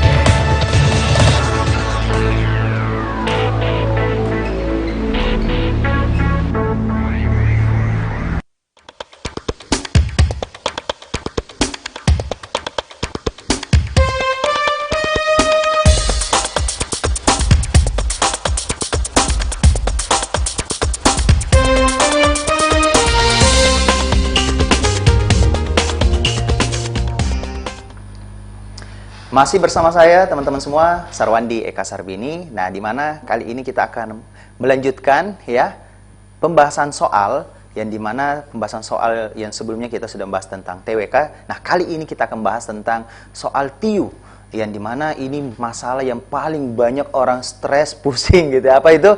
TIU numerik. Nah, kali ini kita akan langsung belajar dari Tentor BLC, yang dimana hari ini kita akan menjelaskan detail tentang soal-soal yang biasa keluar, dan ini soal yang begitu penting banget untuk kita paham polanya, cara menjawabnya. Tanpa berlama-lama, hari ini di samping saya sudah ada Bapak Rakil Sukamto, SSI.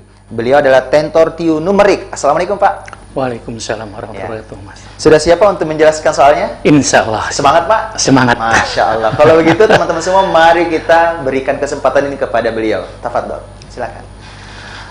Oke, Assalamualaikum warahmatullahi wabarakatuh. Halo Sobat PLC, Rakil Sukamto.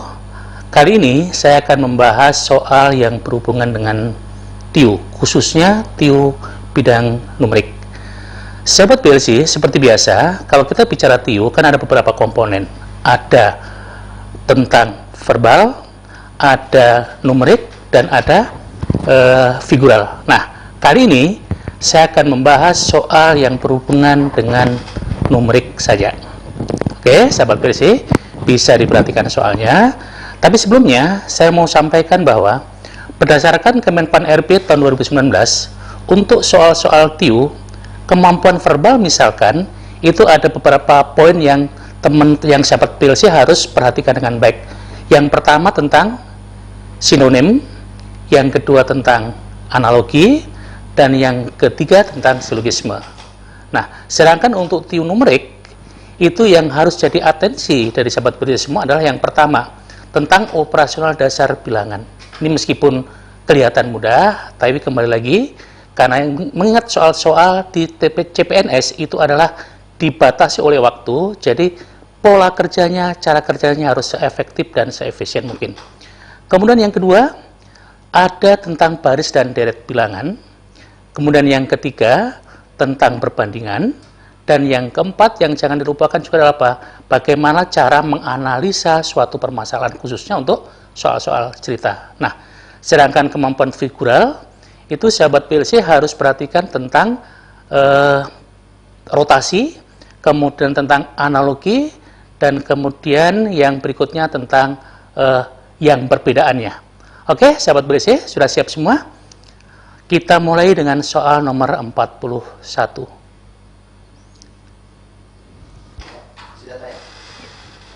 Itu dia. Oh, sudah tayang. Oke, sahabat PLC, sebelumnya kami mohon maaf dulu.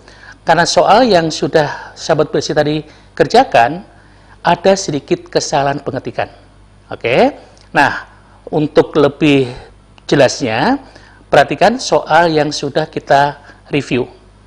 Perhatikan opsi yang ada dalam soal yang sahabat PLC tadi sudah kerjakan. Tadi tertulis jawaban A atau opsi A itu 8, seharusnya adalah 18. Jawaban B 9, harusnya 19, dan seterusnya. Jadi opsi yang benar adalah seperti yang ada dalam tayangan tersebut. Nah, oke, sahabat PLC, kita perhatikan. Soal nomor 41 itu berbicara tentang operasi dasar bilangan. Nah, kalau ada operasi dasar bilangan, sahabat PLC harus perhatikan terus aturan-aturan yang berlaku. Misalkan ada operasi perkalian, penjumlahan, dan pembagian. Tentu sahabat PLC harus tahu mana yang harus dikerjakan duluan dan mana harus dikerjakan belakangan. Itu yang pertama. Kemudian yang kedua, kalau kita lihat angka-angka yang ada, jenisnya ada biasa, ada pecahan desimal, dan ada persentase. Jadi kembali lagi, sahabat PLC harus mengingat kembali bagaimana cara merubah satu bentuk pecahan ke bentuk pecahan yang lain. Oke, itu triknya ya. Kemudian kalau perhatikan, dari opsi yang ada, ternyata semuanya adalah dalam bentuk apa? Bilangan bulat. Dengan demikian, untuk mengerjakan soal nomor 41, sahabat PLC harus rubah saja semuanya dalam bentuk pecahan biasa. Oke, jadi kita perhatikan. Tertulisnya 12 kali 7 per 6. Jadi kita tulis ulang ya bentuknya. 12 dikalikan 7 per 6 ditambah 1,2. Bentuk pecahan desimal kalau kita rubah menjadi pecahan biasa akan menjadi 12 per 10. Kemudian pembagian 30%. 30% artinya apa? Artinya 30 per 100. Jadi soal yang tadinya 12 kali 7 per 6 tambah 1,2 dibagi 30%, kita rubah menjadi 12 kali 7 per 6 tambah 12 per 10 bagi 30 per 100. Oke, dengan demikian kita perhatikan sahabat PLC, ada 3 perintah operasional bilangan. Yang pertama kali, yang kedua tambah. Seperti kita tahu, kalau ada kali ada tambah, maka kalinya wajib dikerjakan duluan. Kemudian yang berikutnya adalah pembagian. Hati-hati dengan pembagian dalam bentuk pecahan. Nantinya harus kita rubah menjadi perkalian. Nah, dasar-dasar seperti inilah yang harus diingat. Dari bagi menjadi kali, maka pembilang dan penyebutnya kita tinggal balik. Tadinya 30/100 akan menjadi 100/30. Oke, yang lain tetap saya tulis ulang. 12 kali 7/6 ditambah ya 12/10. Oke, ada kali. Nah, sebelum kita mengalihkan, perhatikan sahabat pilih seperti biasa, kalau ada bentuk perkalian suatu pecahan, sederhanakan terlebih dahulu. Kenapa? Kalau kita sudah sederhanakan, kita dapatkan bilangan yang relatif kecil, sehingga kemungkinan untuk salah menghitung juga semakin kecil. Oke, kita lihat. Ada angka 12 dan ada angka 6 sebagai penyebut. Kita sederhanakan. Masing-masing saya bagi 6. 6 bagi 6. Habis atau 1. 12 bagi 6 dapat 2. Dengan demikian, 2 kalau saya kalikan 7, hasilnya adalah 14. Ditambah dengan cara yang sama, kita lihat. 12/10 adalah 100/10. Jadi masing-masing bisa kita bagi 10. Bagi 10 habis, bagi 10 sisa 10. Nah, ada 10 dan 30, nolnya bisa kita sederhanakan. Habis. Dengan demikian, sekarang tersisa 12 kali 1/3. 12 dan 3 bisa juga kita sederhanakan. Masing-masing bagi 3. 1 bagi 3 dapat 4. Sehingga diperoleh 4 kali 1 sama dengan 4. Sehingga 14 tambah 4 hasilnya adalah 18. Nah, jawaban 18 ada di opsi bagian alfa. Oke, bagaimana sahabat BLC?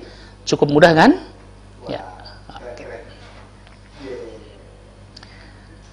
Nah, teman-teman, jawab tadi apa sih sebenarnya? Tadi waktu ada cakar-cakar, boleh teman-teman sharing dong? Boleh komen di YouTube sama di Zoom. Ada sebenarnya jawab apa sebelumnya? Tadi ada yang komen, saya coba baca. Oh iya betul, dia ini Srihat tadi sudah komen, dia menjawab A. Wah, ternyata sudah ada yang tepat jawabannya nih, Pak. Mantap. Keren. Oke, baiklah, kita lanjut lagi ke soal berikutnya. Silakan, Pak. Oke, sahabat PLC, kita lanjut ke soal berikutnya, soal nomor 45. Nomor 45 ini bicara tentang baris dan deret bilangan. Nah, model soal seperti ini juga selalu muncul setiap ada tes CPNS maupun tes TPA atau TIU yang lain. Oke, nah, sahabat BLC, kalau kita jumpai soal baris dan deret seperti ini, maka ada beberapa poin yang harus sahabat BLC perhatikan. Yang pertama, perhatikan dengan baik bilangan yang disiapkan. Ya. Apakah menunjukkan pola kenaikan atau menunjukkan pola penurunan? Kalau misalkan nilainya menunjukkan penaikan, maka kemungkinan besar operasionalnya adalah apa? Mungkin ditambah, mungkin dikali, mungkin diperpangkat. Bisa pangkat 2, bisa pangkat 3, dan seterusnya. Itu yang pertama. Yang kedua, kalau misalkan penurunan, ya kita tinggal balik aja. Lawan dari penjumlahan pasti pengurangan. Pembagian atau mungkin dia bentuk akar pangkat. Oke, itu yang pertama. Yang kedua, kalau kita sudah tahu urutannya, perhatikan pola perintahnya atau perintahnya. Kita perhatikan. Nah, sebagai contoh misalkan, kita coba ya, karena kita belum tahu ini pola apa yang kita pakai. Kita lihat angkanya, ada 73, 79, 83, 89, 97. Terjadi peningkatan. Dengan demikian, kemungkinannya adalah pola tambah, kali, atau pangkat. Kalau kita perhatikan angkanya, ini relatif kecil, tidak mungkin perkalian. Jadi kita coba dulu ya. Kita coba dengan urutan penjumlahan. Oke, kita lihat. Saya tuliskan ulang dulu soalnya.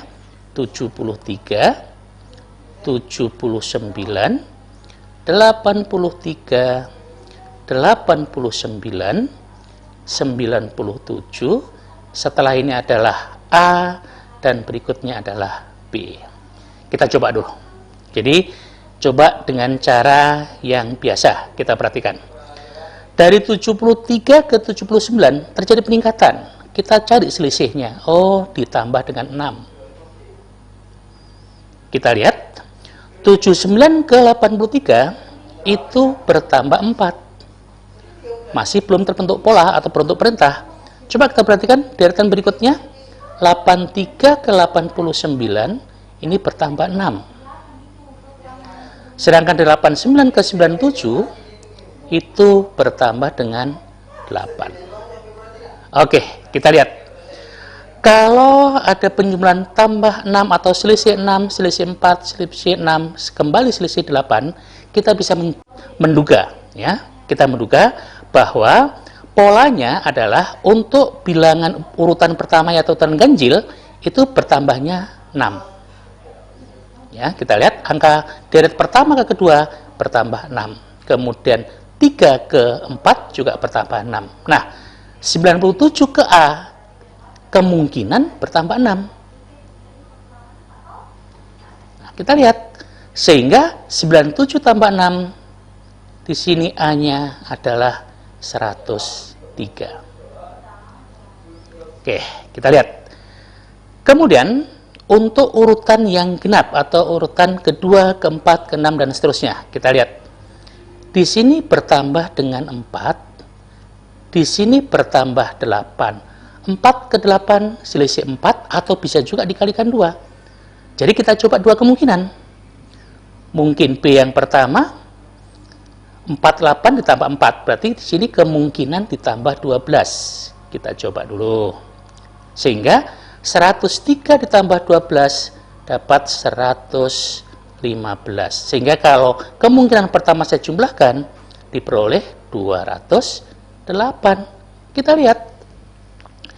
Ternyata opsi 208 tidak ada, karena opsi A sampai E semuanya di bawah 208. Nah, ditambah 4 saja tidak ada jawaban, apalagi harus dikalikan 2. Tentu harus tambah 16 kan, lebih tidak ada lagi. Nah, dengan demikian, percobaan pertama kita tidak sesuai dengan yang diharapkan. Oke, jangan putus asa, masih ada pola berikutnya yang kita lihat. Kalau sahabat PLC perhatikan dengan baik, angka-angka yang disiapkan, kita lihat angka 73 bilangan ganjil, 79 juga bilangan ganjil, 83, 89, 97 semuanya adalah bilangan ganjil. Nah, hati-hati.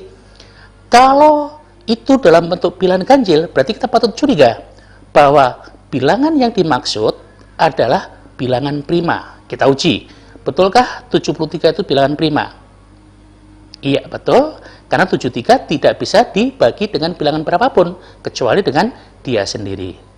Demikian juga dengan 79. Itu juga bilangan prima.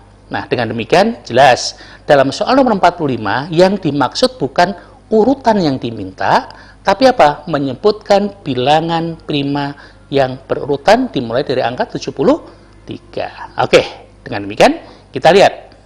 Setelah 97, kita tahu 97 adalah bilangan prima. Kita lihat bilangan berikutnya. Bilangan prima pasti ganjil, kecuali 2. Nah, kita lihat 97 ditambah 2, 99. 99 bilangan ganjil bukan? Ya, bilangan ganjil prima bukan? Ternyata bukan. Kenapa? 99 masih bisa dibagi 9 atau mungkin dibagi 3. Jadi bukan. Nah, dengan demikian, kita lanjutkan. 99 ganjil berikutnya adalah 101. 101, iya, tidak bisa dibagi dengan bilangan berapapun. Jadi, setelah 97, pasti 101. Dengan demikian, ini adalah nilai daripada A. Oke, kita lihat berikutnya. 101, 102 genap bukan prima, 103. Kita lihat 103. Ada pembagi yang bisa membagi 103? Oh, tidak ada. Berarti 103 juga termasuk bilangan prima. Dengan demikian jelas, dalam soal ini yang diminta adalah urutan bilangan prima dimulai dari 73. Jadi inilah B. Dengan demikian kalau A saya tambahkan B, hasilnya adalah 204. Kita cek di opsinya, adakah jawaban 204? Oh iya, ternyata ada di opsi bagian delta. Bagaimana Sobat BLC?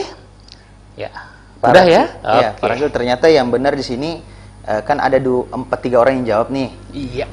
Rizka masih menjawab 202, Fadil Muhammad 202. Sri Hak ini benar, dia jawab D. Mantap. Iya. Berarti dia selamat teliti. Ya. Teliti ya. Oke, mantap. Nah, teman-teman semua, di soal berikutnya, teman-teman saya persilakan dulu sambil menjawab ya, dan akan dijelaskan juga pembahasan soalnya oleh Pak Rakil. Kalau begitu, kita lanjut lagi di soal berikutnya, Pak. Silakan.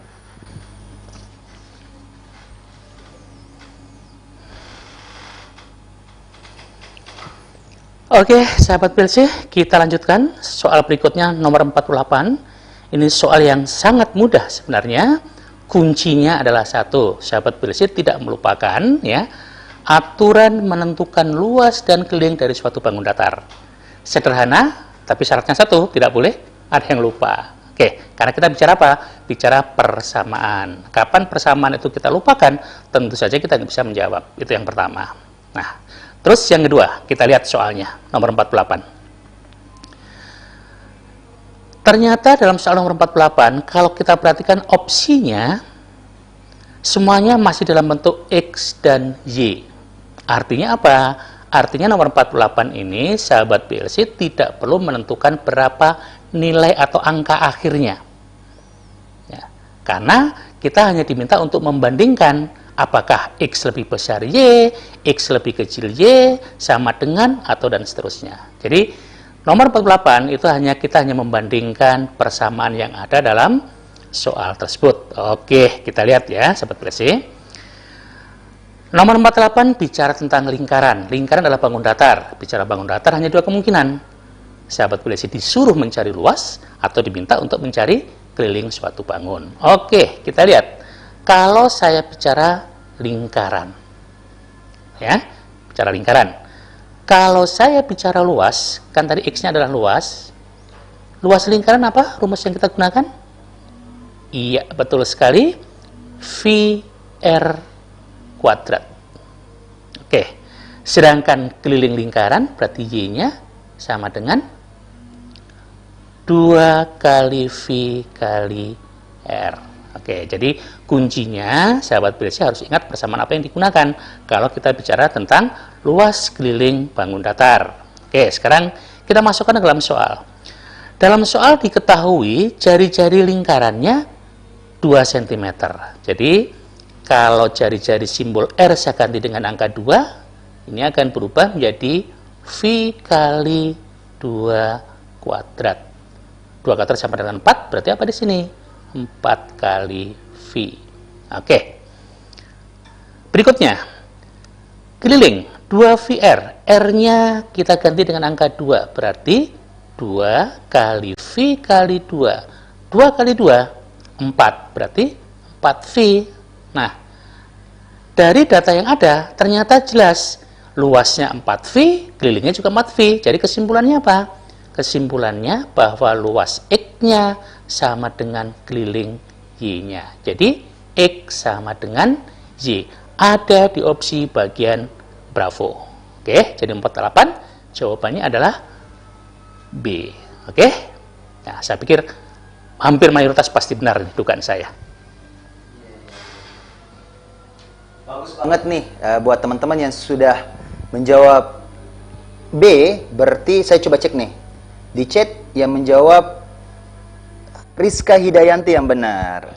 Nah, tadi Strihak benar di soal sebelumnya di nomor 45, di nomor 48 dia menjawabnya A.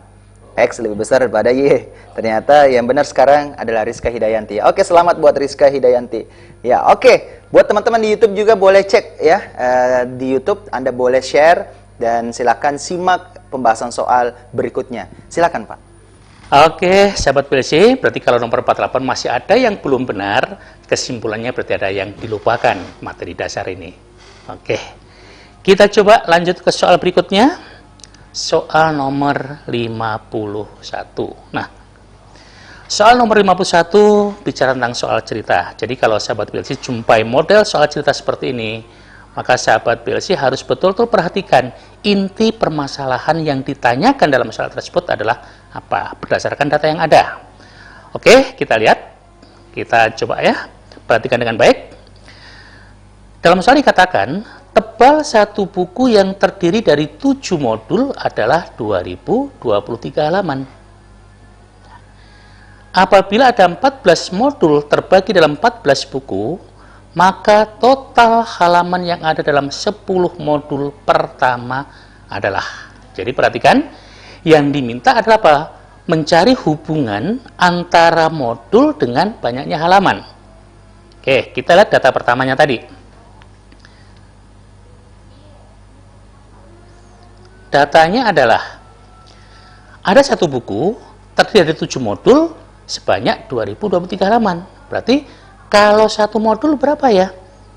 Maka jumlah halaman untuk satu modul jelas 2023 dibagi dengan 7. Oke, seperti biasa, sahabat PLC, kalau ada pembagian dimulai dari data depan. Oke, 2 bagi 7 tidak bisa, pinjam sebelahnya berarti 20. 20 bagi 7, kita dapatkan 2 berarti 14, sisa 6. 62 bagi 7 dapat 8, 56 berarti ada 6. 63 bagi 7 ada 9. Jadi untuk satu modul ada 289 halaman.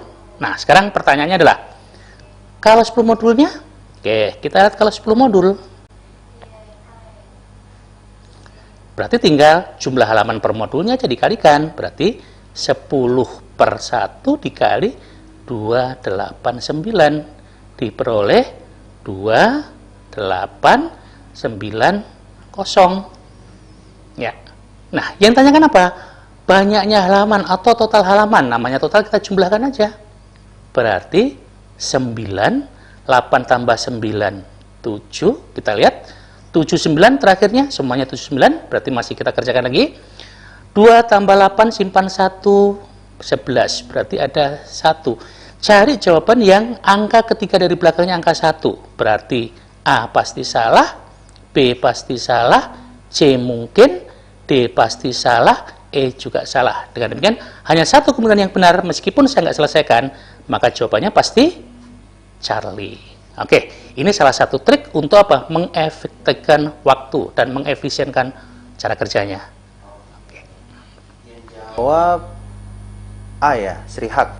Berarti ternyata jawabannya belum tepat. Dia ketawa. Baiklah, enggak apa-apa Srihak ya. Oke. Nah, terus sekarang kita lanjut lagi ke soal berikutnya, Pak ya. Masih ada? Masih ada satu lagi. Oke, silakan. Satu lagi. Masya Allah, semangat terus. Oke, soal terakhir. Saya berikan soal nomor 52. Oke, kita lihat. Ini soalnya sebenarnya sangat sederhana, ya. Cuman karena dalam bentuk soal cerita, jadi kalimatnya panjang. Yang terpenting, sahabat belajar adalah perhatikan dengan seksama, cari inti permasalahan dalam soal tersebut.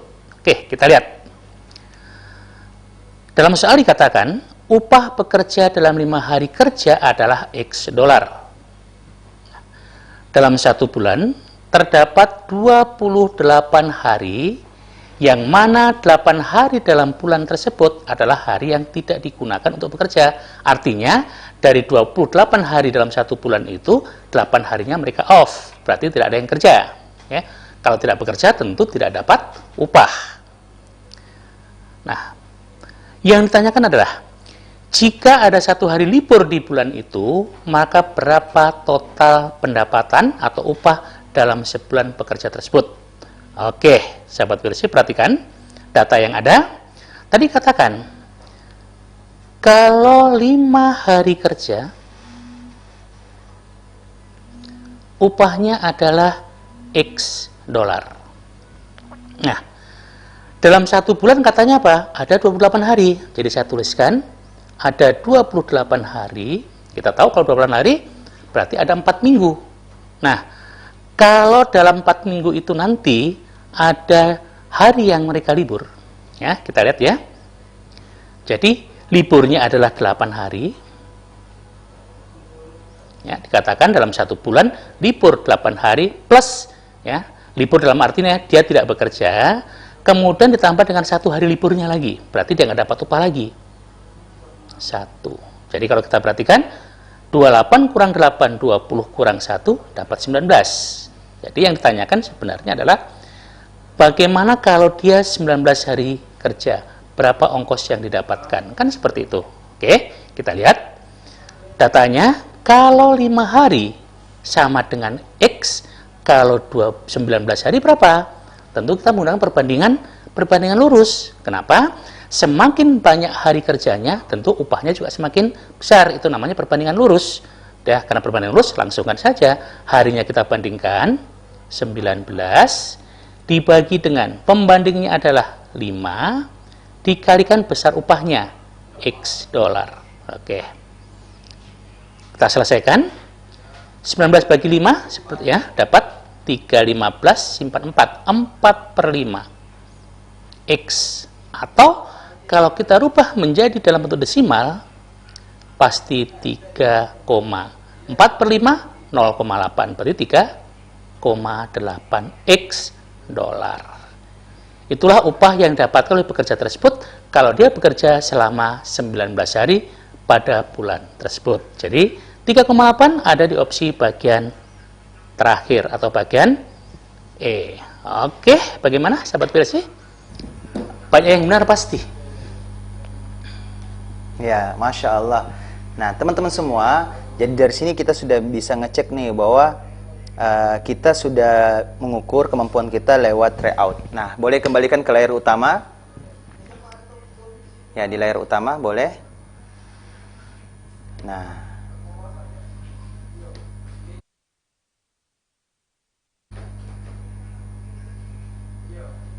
wait.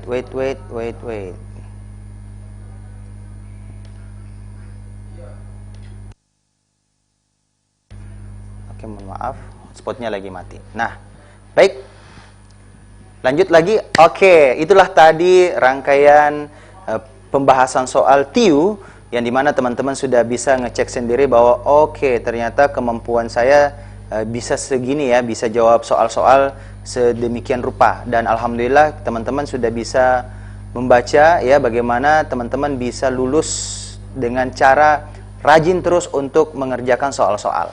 Nah, hari ini sebagaimana yang saya sampaikan di awal bahwa insya Allah kita akan mengadakan ya sebuah bimbingan rutin buat teman-teman yang ingin mendaftarkan diri. Silakan hubungi ya nomor WA yang sudah tertera. Buat teman-teman yang masih penasaran tentang BLC, bagaimana cara belajarnya, kita belajar langsung di bimbingan belajar Bintaro Learning Center via online. Dan insya Allah para tentor akan ada ya. Dan saya sebelumnya akan mengucapkan kepada teman-teman, thank you so much sudah menyimak ya sampai akhir. Alhamdulillah kita sudah berada di penghujung acara.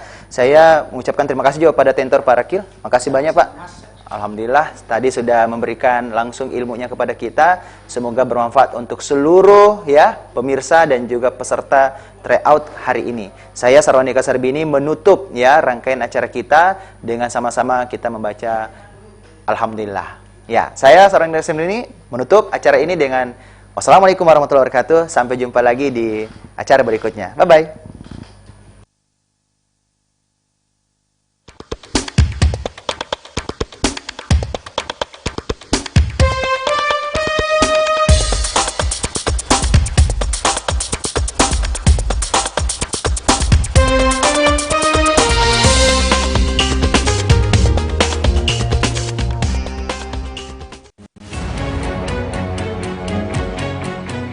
Pandemi COVID ini kita jadikan momentum untuk melakukan percepatan transformasi digital. Era TV digital ini sudah di depan mata. Yang penting untuk masyarakat itu kualitas siarannya bagus,